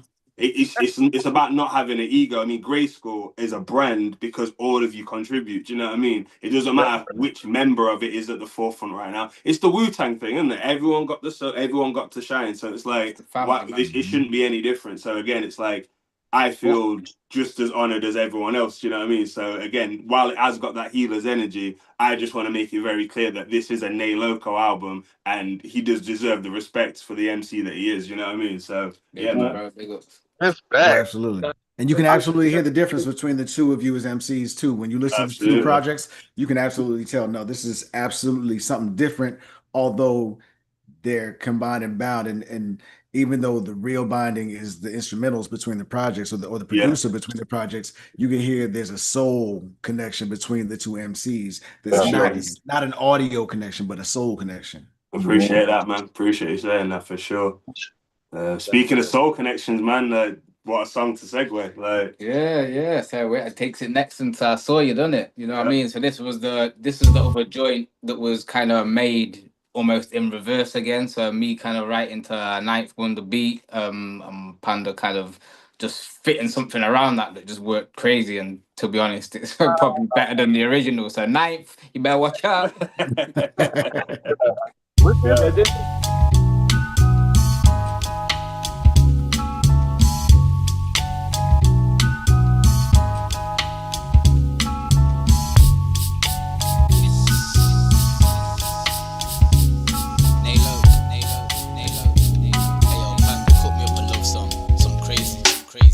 Yeah, I loved you since the day that I saw you. Yeah, I loved you since the day that I saw you. Yeah, I loved you since the day that I saw you. Yeah, I loved you since the day that I saw you. Yeah, I loved you since the day that I saw you. Yeah, I loved you since the day that I saw you. Yeah, I loved you since the day that I saw you. Yeah, I loved you since the day that I saw you. Yeah, I think I loved you from the day that I saw you. I never really used my heart, you know, I saved it all for you. And you my queen, I'll let you know in every way and support you. It's clear to see just from the way I adore you that you my everything. This type of love don't need a wedding ring. Hey yo, we settled in our own home, even built our own thrones. Created family, inherited our chromosomes. We take picnics by the lake and we throwing stones. Since the day I saw ya, all the pain and torture's gone from my heart. There's not an artist I can pay to draw ya. An impeccable, incredible spectacle. And superpowers, you got several in real life. You showed me real love and showed me what it feels like. Now there's no going back, and I owe you that. I'm at ease, I can think clearly. And yo, my heart will be forever yours. Nay Loco, sincerely.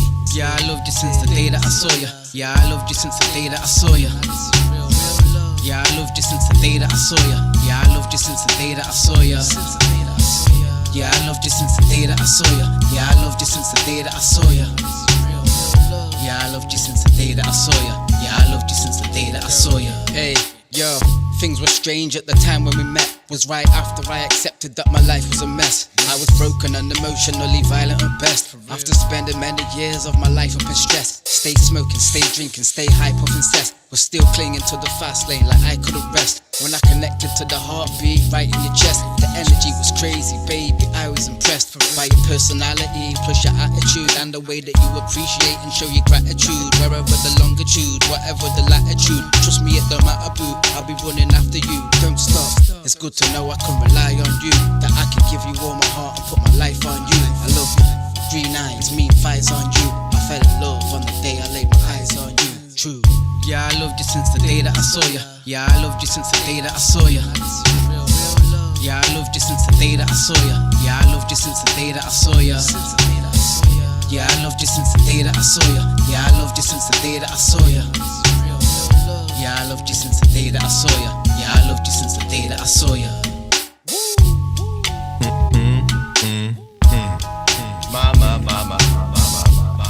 This must be what you call love at first sight. When you commit yourself to someone, I thought that I was a star till I saw you. From that moment on, I felt that I knew you. Just like the back of my hand. Word of mother.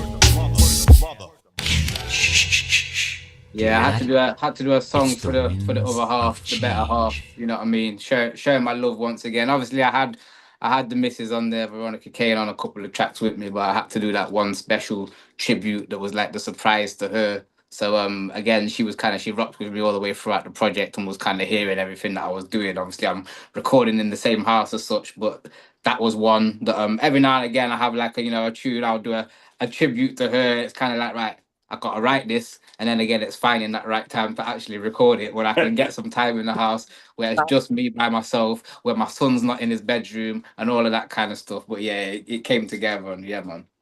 Said it made her cry. Like she told me, she was like, yeah, stop making me send songs.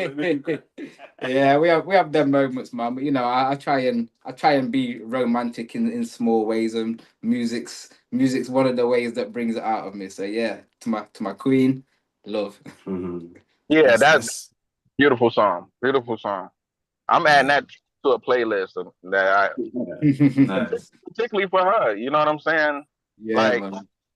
that's good because I didn't tell these guys, but like my mom is really sick. So what me and my lady gonna try to do? We're gonna try to like bring it together, like have a wedding real quick.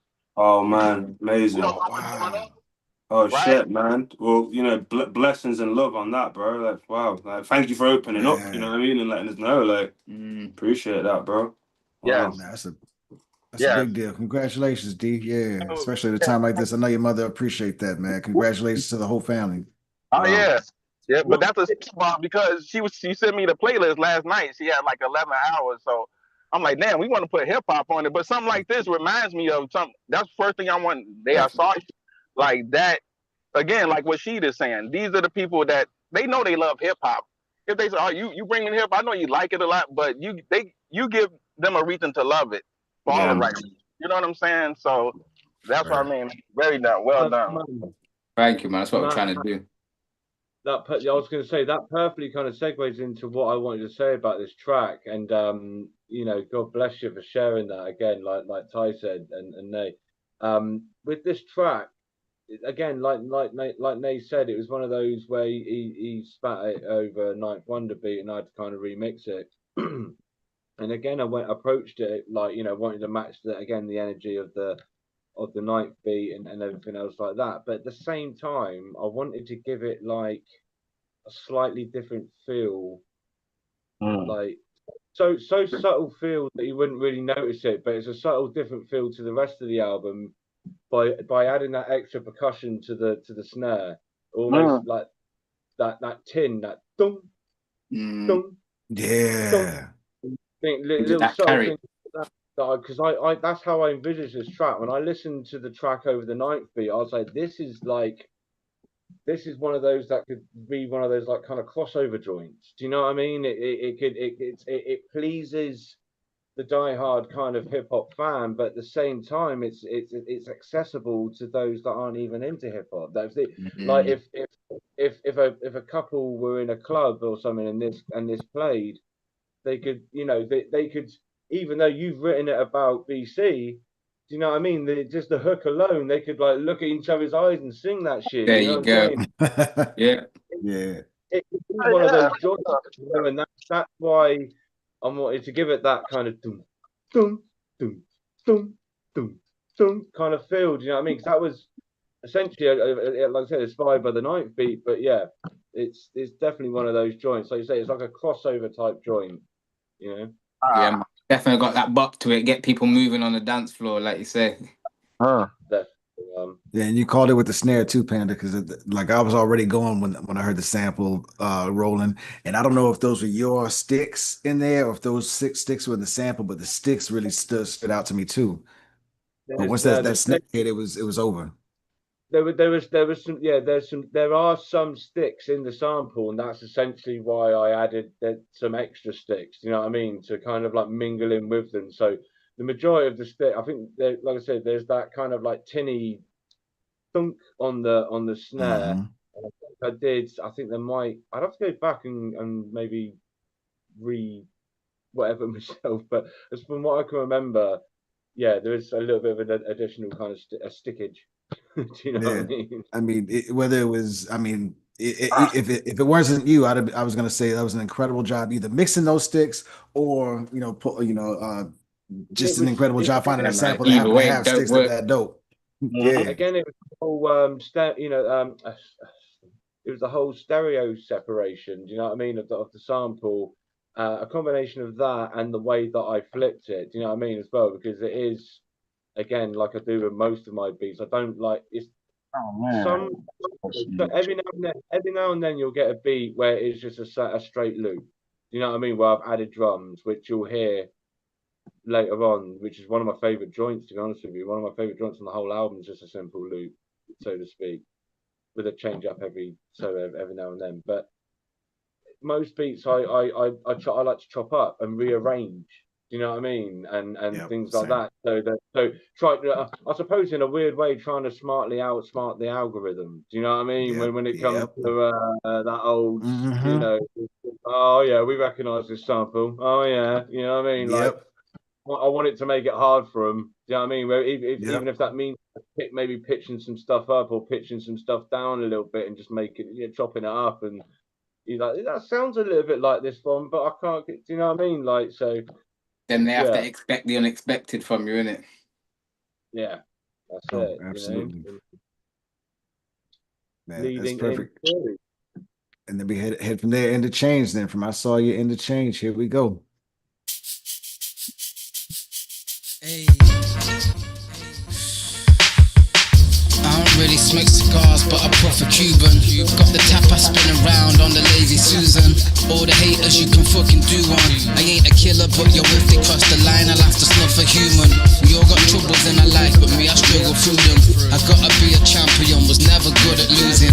Rappers see themselves as champions and winners, but it's just delusion. Smack them up and leave them with a blood contusion. The conclusion is revealed when the story ends. You switched up and lost your fan base and all your friends. As for your ends, you don't even wanna represent the pissy hallways and the block of flats you never went.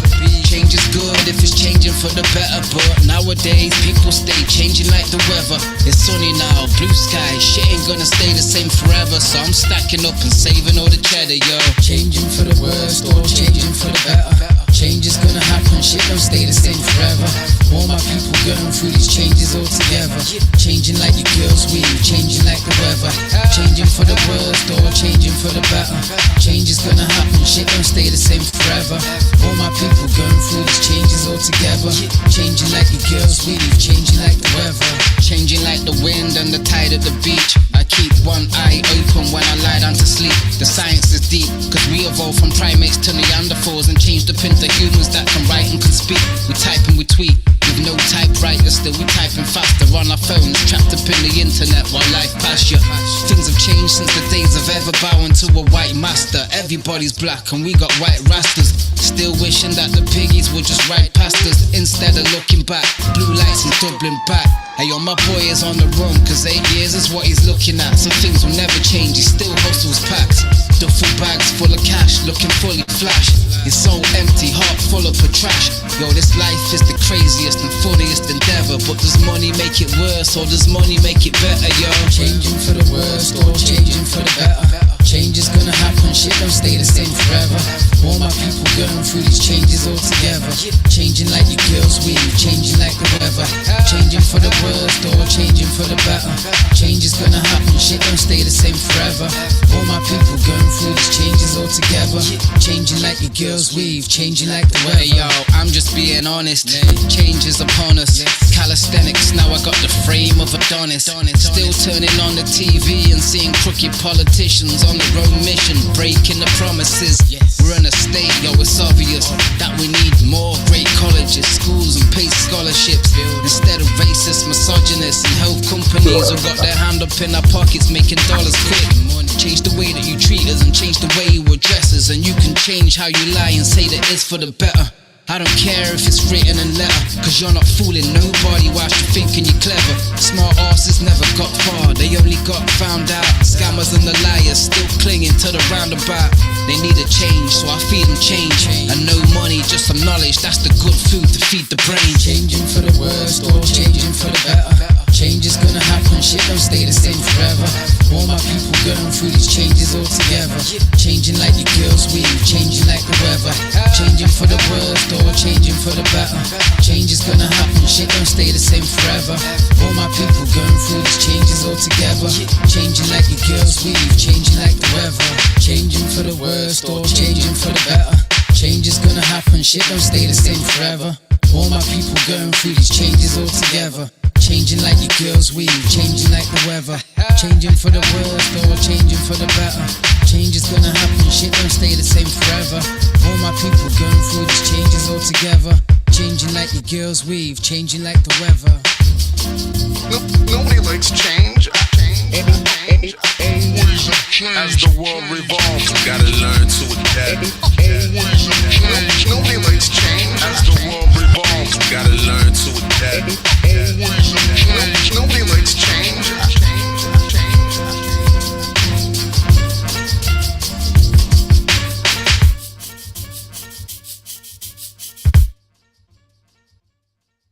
And remember, all y'all out there, until next time. Yeah, so change. Ooh, yeah, that was one of the earlier tunes I think to get done in the project, weren't it? So yeah, I think that was one of the ones where we kind of kicked it off, you know what I mean? So that kind of started to give that album some kind of potential, I think, you know what I mean? One of the ones that was done earlier on kind of was a favorite when we made it, and then obviously there was so much kind of time in between, but when we even got back to the end of it, it was still kind of a joint that we came back to and said, yeah, I still really feel this one. It's definitely up there for me. We've done a visual for this one as well, which is probably going to be the next one that we drop. So yeah, eyes peeled for that too. But yeah, man, change, as you can hear, is kind of, again, kind of like They Ain't Married, you know. Some people may perceive change as good. Some people may perceive it as bad.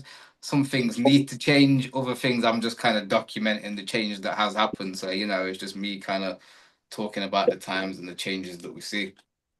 And from, oh, sorry, I was just going to dive in real quick after Nay then say that from my perspective, like it's, you know, the perfect way to kind of end the album. You know what I mean? Because it's like everything that's been addressed prior.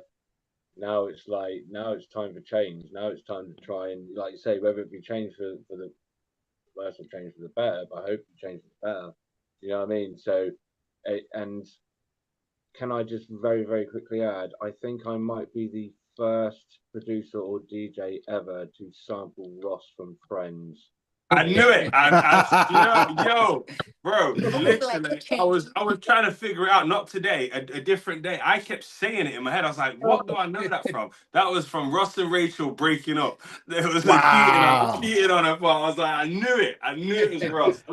Oh, good catch. Nobody likes change. I'll put your samples. Me and the missus like kind of watch. Shout out to Stacey again, who's upstairs. I think she might not be watching this. If she's got any sense, she's probably on TikTok.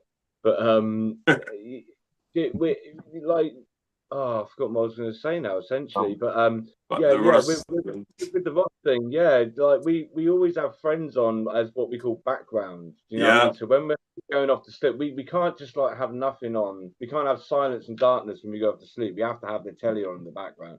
Yeah. Have the telly on in the background going off to sleep. It's always normally either Friends or something like that, Cheers or something. But like when we have friends on, like obviously you hear it on repeat subliminally, you know what I mean? And I always remember just hearing that, like I tell you, because I've got this kind of like mindset all the time. I hear samples all the time, things that I want to grab and sample, and that one's always kind of like stuck out in my head. And when we did this track, I was like, wow, he actually says that shit. I was like, I could use that. I was like, I don't know. It's Ross from Friends, though. I don't know. I was like, let me try it. Let me grab it. So I grabbed it and cut it in with everything else. And I was like, I sat back and I was like, it flipping works as well. David Schwimmer. Like, I like it. I don't care. I'm going with it. And sent it off. And like, they didn't say anything. Nobody else has said anything. I was like, cool. Everyone's cool with it. Yeah, was feeling it, man. Obviously, there was a few other obscure kind of samples and things that we put in there that in the end we kind of decided no on, didn't we? But you know, it's that creative process. I think there was at least one link. The link, because obviously, that was it. At the end of this tune, the link is from. I'm trying to think the name of the flipping film now, but it's a Pixar film, and it says, was it the you hear that? That's the winds of change, and that's what leads into. That was at the end of the last tune. Sorry, my bad. And so yeah, again, like with the link, I think it was that linkage was something else originally, which was something like kind of deep and profound. But it was cool. But like the guy who I sampled, who was saying it, sounded a bit cheesy. We were both a bit like, yeah, I don't know, actually. Like with the vibe of the album, it kind of like took it a bit. I was like, yeah, do you know what? I'm not feeling that either. So I took it out and I swapped it for that little Pixar sample, giving away. But that's hilarious that David Schwimmer would make the cut, though. You know, what I mean? The other guy's cheesy. Of all people, right? Or a hip hop project, right? But I think it had to happen. You know what I mean? Album ends up making loads and loads of money, I promise I'll give you a cut. But until I wouldn't worry about it. Do you know what I mean? But that quote was so perfect too, though, because when I think of change, I think about change. Conversations I've had with other brothers around my age group, and I had to learn the hard way that a lot of people are resistant to change or look at change negatively. So that quote, it was a surprise to me realizing that at this age, some people don't like it, because I'm like, yo, at this age, I want to discover more and more. I want to learn how to become a better person. I want to change, and I'd like to see change in the world. There are a lot of things in the world that I don't like. There are a lot of things I love and I appreciate it, but I've seen them before. I'd like to see some other things, not necessarily negatives, but something different. So it's dope to see, somebody talking about, like you said, that you hit the different angles of. And the oh. Panda? Oh, sorry. I thought for a second. And now I've forgotten because that threw me off. That little freeze. Yeah, no, that's fucking good. You might have to excuse me, meow brain. So we'll leave that for a second. I can't remember what the hell I was going to say now.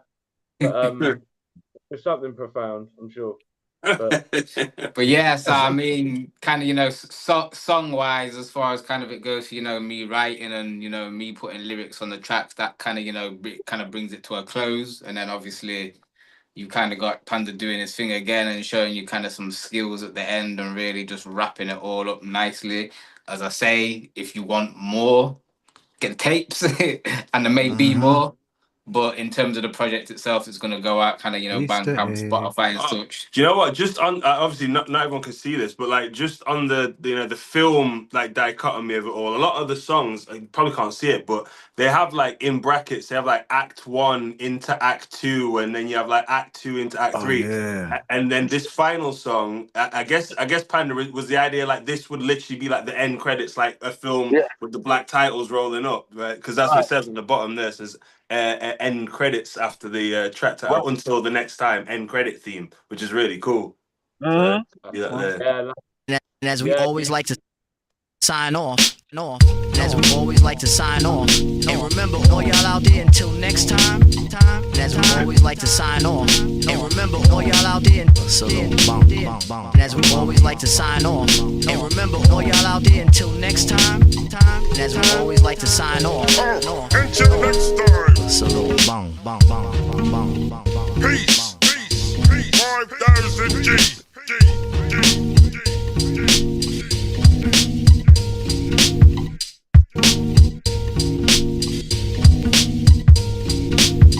As we always like to sign off, so bong.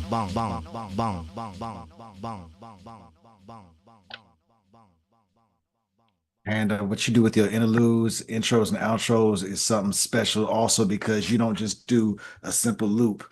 You do whole intricate arrangements for these interludes. That's taking it to another level. No, that's dope, man. Excellent close. Thank you, man. Thank you. Yeah, like with everything, you know, everything's always intro, outro. And if I can get interludes in there, I'll get interludes in there. And like I said, the interludes were those like Ty was pointing out, the Act 1 and 2, Act 2 and Act 3, to try and make it that cinematic kind of feel and whatnot. And I thought that was, to me, like when it came to the last one, I wanted to go out with a bang. Do you know what I mean? I don't want to do anything half-assed. I wanted to do like a beat where you'd listen to it and you think to yourself, man, that'd make like a really dope joint.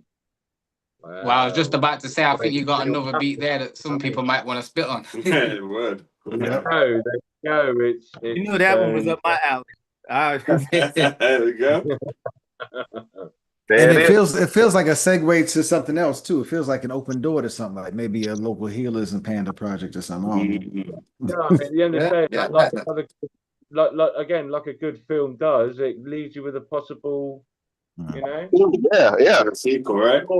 The door doesn't close and go like the end all the time. Sometimes it's left open a bit, left ajar. Yeah, it definitely made me say I need to hear this cassette now too, since I hear that there may be a little something, some other reason or some other incentive to listen to it on cassette.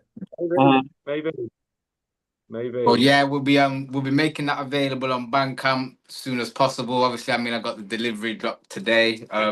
Anyone that's obviously local will be able to just hit us up direct. But yeah, we'll be selling them through the Bandcamp. I'm putting them up on my Vinted account even. So if people wanna get the tapes, they're available. As I say, we got the official release date for the Bandcamp being tomorrow, so the 6th of July. And then if you're using your DSPs, like your Spotify's and all that type of stuff, we've got the 18th of July for pre-release, and then 25th is the day the deed shall be done. Nice. All right. And as far as physical formats, the cassette is any other physical formats other than cassette? That's what I was actually going to go on to say. Actually, so we're going to be.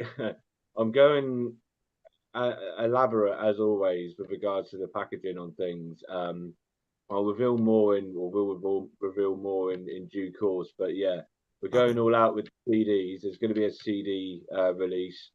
Like I said, I'm going to be going obscure with the packaging there, but we'll find out more in due course. And then we're going to do a 7-inch pre-order for I don't know. Well, we haven't really picked which 2 songs yet, to be honest with you.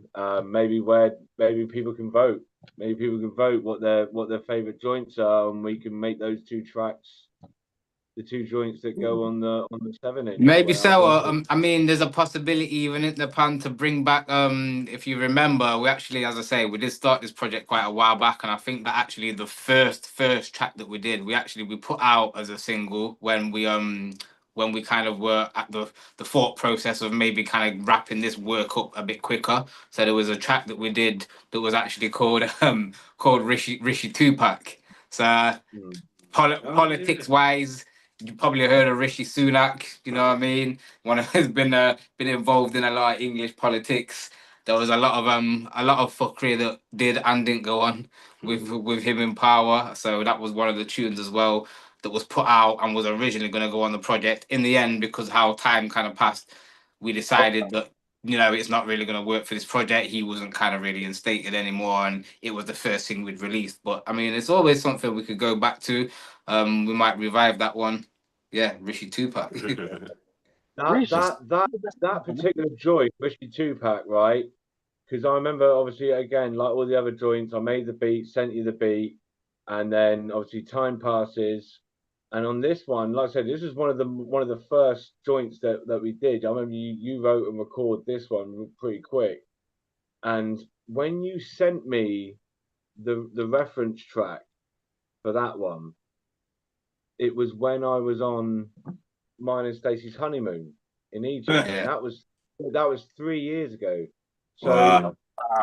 that's how long this team's been brewing. Do you know what I mean? Like, I was in Egypt 3 years ago on my honeymoon, and Nay sends me that, and I'm out on the balcony having a ciggy, vibing to this, going, "Oh man, Nay's going in on Rishi, man!" Like, shows you the labor of love, the journey. I was like, we got to get this shit out quick, because this dude might not be where he is for long. You know what I mean? And the social narrative change, and the further it got away from that pocket of time, the more it lost relevance. So by the time it got to putting the album together, I think I turned around and I turned around to you, and I said, "Do you think maybe we should leave Rishi off?" Do you know what I mean? Because it's not as made sense. There's a lot of ish going on, but it's under a different name now, and now everyone's, you know what I mean? Yeah. Like, again, obviously, we talked about earlier, didn't we? Like, you know, looking at the bigger picture in terms of, like, you know, whether it's making a project the best it can be, the song the best it can be. So with that one, I guess we kind of had to just be realistic and like to go, you know, although it's a song that I like, and one that I would like to kind of give another push, because it's not really too relevant at the moment, it probably is a better idea to leave it out. So that's what we went for in the end. But, you know, 12 tracks from me, 4 thrown in there from Panda as well, gives you 16 tracks. So it really is kind of, you know, an all-round album. It's a project, you know what I mean? We're not kind of doing 6 or 7 tracks here. We're not quite in the days of where we're putting 2 discs out and you're having 25 tracks, but we're giving you that full album, that full experience, that full journey to vibe through and enjoy. Excellent execution, man. Like, we have to round it off at those 16 tracks. Like, I always find that's a good. I've got a thing, an OCD about numbers. You know what I mean? So when it comes to an album, it's I always like to have it 16. But yeah. Okay. So proud of this one, and thank you so much for letting us showcase it on air for the first time. Big ups, man. Thanks, guys. Every time, man. Like the ball gets rolling tomorrow. You know what I mean? On both of our Bandcamps. That's what I'm going to be getting busy with tonight. After this this live stream, I'm going to be going upstairs and ignoring the missus some more, bless her, and getting on the laptop and getting all the things ready for dropping tomorrow, man. And yeah, available on both our Bandcamps. Like Nay said, we got the cassettes. We'll make them available via the Bandcamps, and like if you want to hit us up or hit Nay up direct, because he's the one that's got all the tapes at the moment. Do you know what I mean? Yeah, so we need to send some to you. Yeah, man, we'll get them sent over to you, bro.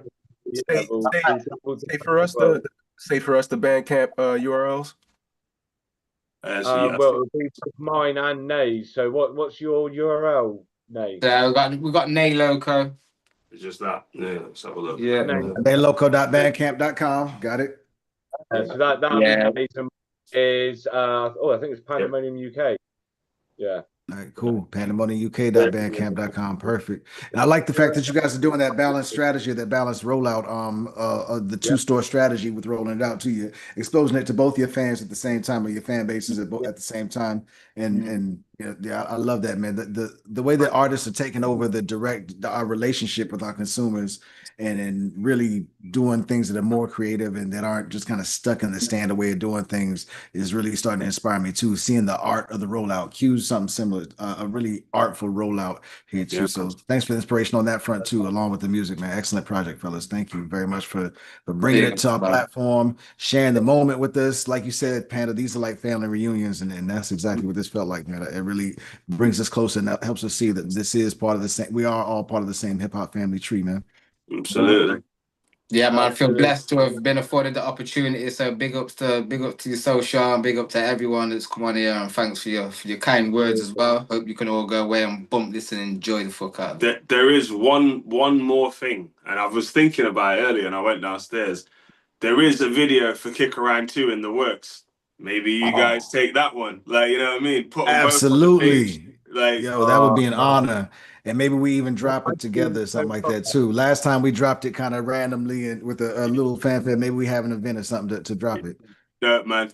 Yeah, I think it just kind of like, I think for me, it's just kind of like, you know, it's just a long time out of you guys' days. And I know you guys do these like streams a lot. It's like, but you know, again, you don't actually know us like that. So I just think like the fact that we've made these links and stuff, it's like kind of like the least we can do. And do you know what I mean? And again, like, I just appreciate you like taking the time out, because you know, as you guys know, this shit is definitely a labor of love, and you definitely don't get as much from it as you put into it. So when you do find your tribe, it's kind of nice to just show that love, you know what I mean? So and we see that, we appreciate that, man. So love every time, big love. Word, absolutely. I was saying earlier this week, as you were saying, you don't get as much out of it as you put into it. I was just saying earlier this week, we got the win with Q's album coming out and putting the press release out with that. And I was like, yo, I got to take this moment and really celebrate this, because for every win we get, there's 99 losses behind that usually. So these moments are important to celebrate, not just our own wins. Take your flowers, in it. Absolutely. Word. Yeah. I just wanted to end real quick as well, just by thanking again all of you, and those that had to dip in and dip out. You know, Rashid and Ballin, yeah, and Q yourself, Shard, Damon, like everyone, like big up all yourselves. And also, just because you were talking about the rollout and the visuals and everything, all Ty. You know what I mean? Big up Ty. Big up the bro Ty Healy, man. Happy to do it, man. Your maestro, but two like, you know, geezers who are a little bit more kind of we don't know how to really like use that Instagram. They are like, I don't know how to use that. So, what are you on about? A reel? What's a reel? Do you know what I mean? Ty was pushing me for the pictures I took on my phone of the tapes earlier. He said, don't post that shit. That sounds familiar. My wife does that to me. Yeah, man. It's one of those. It's one of those things. Like I know it's weird because we're in an audio medium. We're all listening to music, right? But it's like I think I've even said this before. Like, we have to address that we are in this digital space now, and people do listen with their eyes. Do you know what I mean? And it's like I know it's a fact, because since I started doing like all the reels and stuff, like the Bandcamp specifically, the sales that come from the Bandcamp now, just because people appreciate that other piece of art. Do you know what I mean? It's almost like giving it more. And so I love to do it, and I said this to you guys before, Charlotte. Like, if you ever want to send me some clips, man, I'll edit them up, man. Like, I'm happy to do it. Do you know what I mean? It's like because it's fun for me, because I actually studied like film and editing at college, at university and whatnot. So, and again, even though I've kind of gone in a music direction, it is kind of nice to kind of bring that skill to the same, you know what I mean, and kind of show that off a bit. So yeah, I'm happy, man. So just again, don't even say thank you. Like, you know what I mean? I'll do these videos forever. And again, because I don't have to be in front of the camera now, I can really get technical, you know? So, yeah, man, happy anytime. He's your man, Ty Healy. That's right. That's a great we work. appreciate Ty. that offer. That's a big one. And Ty, you go ahead. Somebody else is speaking. My bad. Who am I speaking over? I was going to say on the visual front, Ty, not only have you given inspiration on the visual front, but on the social media front, which your understanding of how to navigate the medium, especially Instagram, is key. And I've been talking to Damon about this. I've been talking to Al about this. I want to actually host a social media community event for those of us who are a little less adept at it, to kind of give them just some tips. I know you got some specific tips you've given me. I'd like to have you on for a few minutes to kind of share a few things about what you learned in each one from the books, because not only do I want to share the knowledge, but I want us to kind of create some sort of coalition where we can be aware of who else is in our sphere and make sure that we're supporting the people that we really believe in and we really love. So, and just to be honest with you guys, I hate it too, by the way. Like, I don't love social media.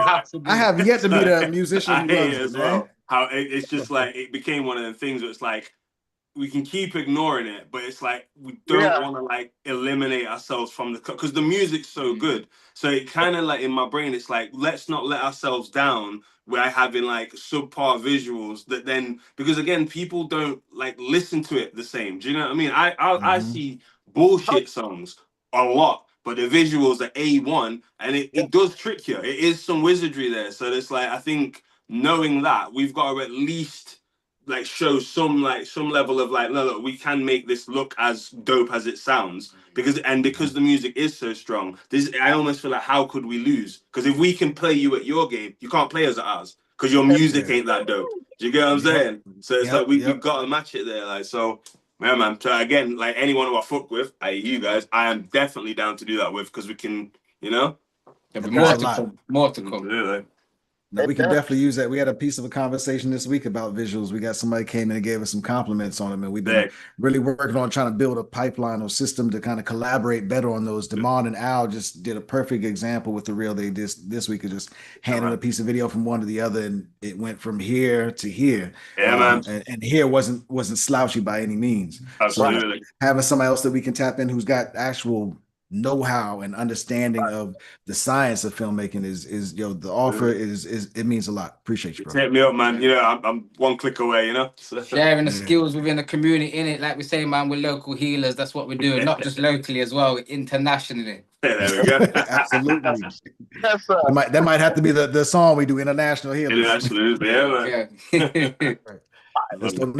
Now I know we talked about I know it's late on your end of the world, so but Q mentioned his project. He's got an 18-minute project. If you guys want to catch us tomorrow, we're usually on Sundays for GRYSKL Studio Sundays at 1. But if you guys got time now and Q still wants to do it, I'm game to listen to it and just let it kind of ride out. So it's up to you, man. Hey, man, I'm chilling. Let me go make sure my missus is okay because I have ignored her all day. So. I feel you. All right, Q, I'm going to give you control of the mic, bro. We're back. Panda was about to say something. No, I was just going to say, like a minute ago, that's what I was piping in to say was now that we've got the album done and dusted, I want to hear Q shit. So, yeah, man, I want to hear that ish, like, big time. Yeah, let that play. I'm here for that. Like, so I might go off camera for a sec to do a couple of things, but I'm still listening. So, yeah. Same here, headphones only. Hey, I apologize, bro. I thought we was following each other on Instagram already, man. So I just hit you up on IG, man. But I thought I was following you already. So, but I did just tap in, bro. It's the purpose of these events. It's perfect. Yeah. Oh man. And sorry, what I missed that then? What was it you saying, She? No, I was telling Nay that I thought I was following him already, and I just went to check, and then I was like, man, I'm not. So I just followed him on Instagram. Yeah, Nay Loco nuts. Yeah, I got you. Yeah, I honestly thought I was following you already. So, but yeah, I'm tapped in now. Nay, real quick, when you seriously check out like obviously Q on this ish is phenomenal, but like I said at the same time, check out the production on this first joint. It's on some next shit. Can't wait to hear. I'll just be off camera for a sec. I'm still listening. All right. Are we rolling this live or? Are you gonna wait for Ty? You gonna go ahead and just drop it? No, I'll wait. Yeah, but I think you got a project out, Q. That's amazing, man. Congratulations. Yo, and Q, I'm glad you asked that question because I meant to ask the same question. Your project is being rolled out a special way. It's exclusively available on your website right now. Do you want to stop the live stream and play it for the fellas off live? Preferable, yeah. All right, let's do that. All right. Everybody, thank you for joining us. Nah, go ahead, Sheet. Say something funny so roll us out. Yeah. Do what now? Say something funny and roll us out. You can take us out of here too, man. That's it right there. Do what now? I don't got nothing. That's it right there. But nah, thank y'all for joining us today, man. Again, Nay Loco, Panda, thank you for bringing this to us. It's an honor.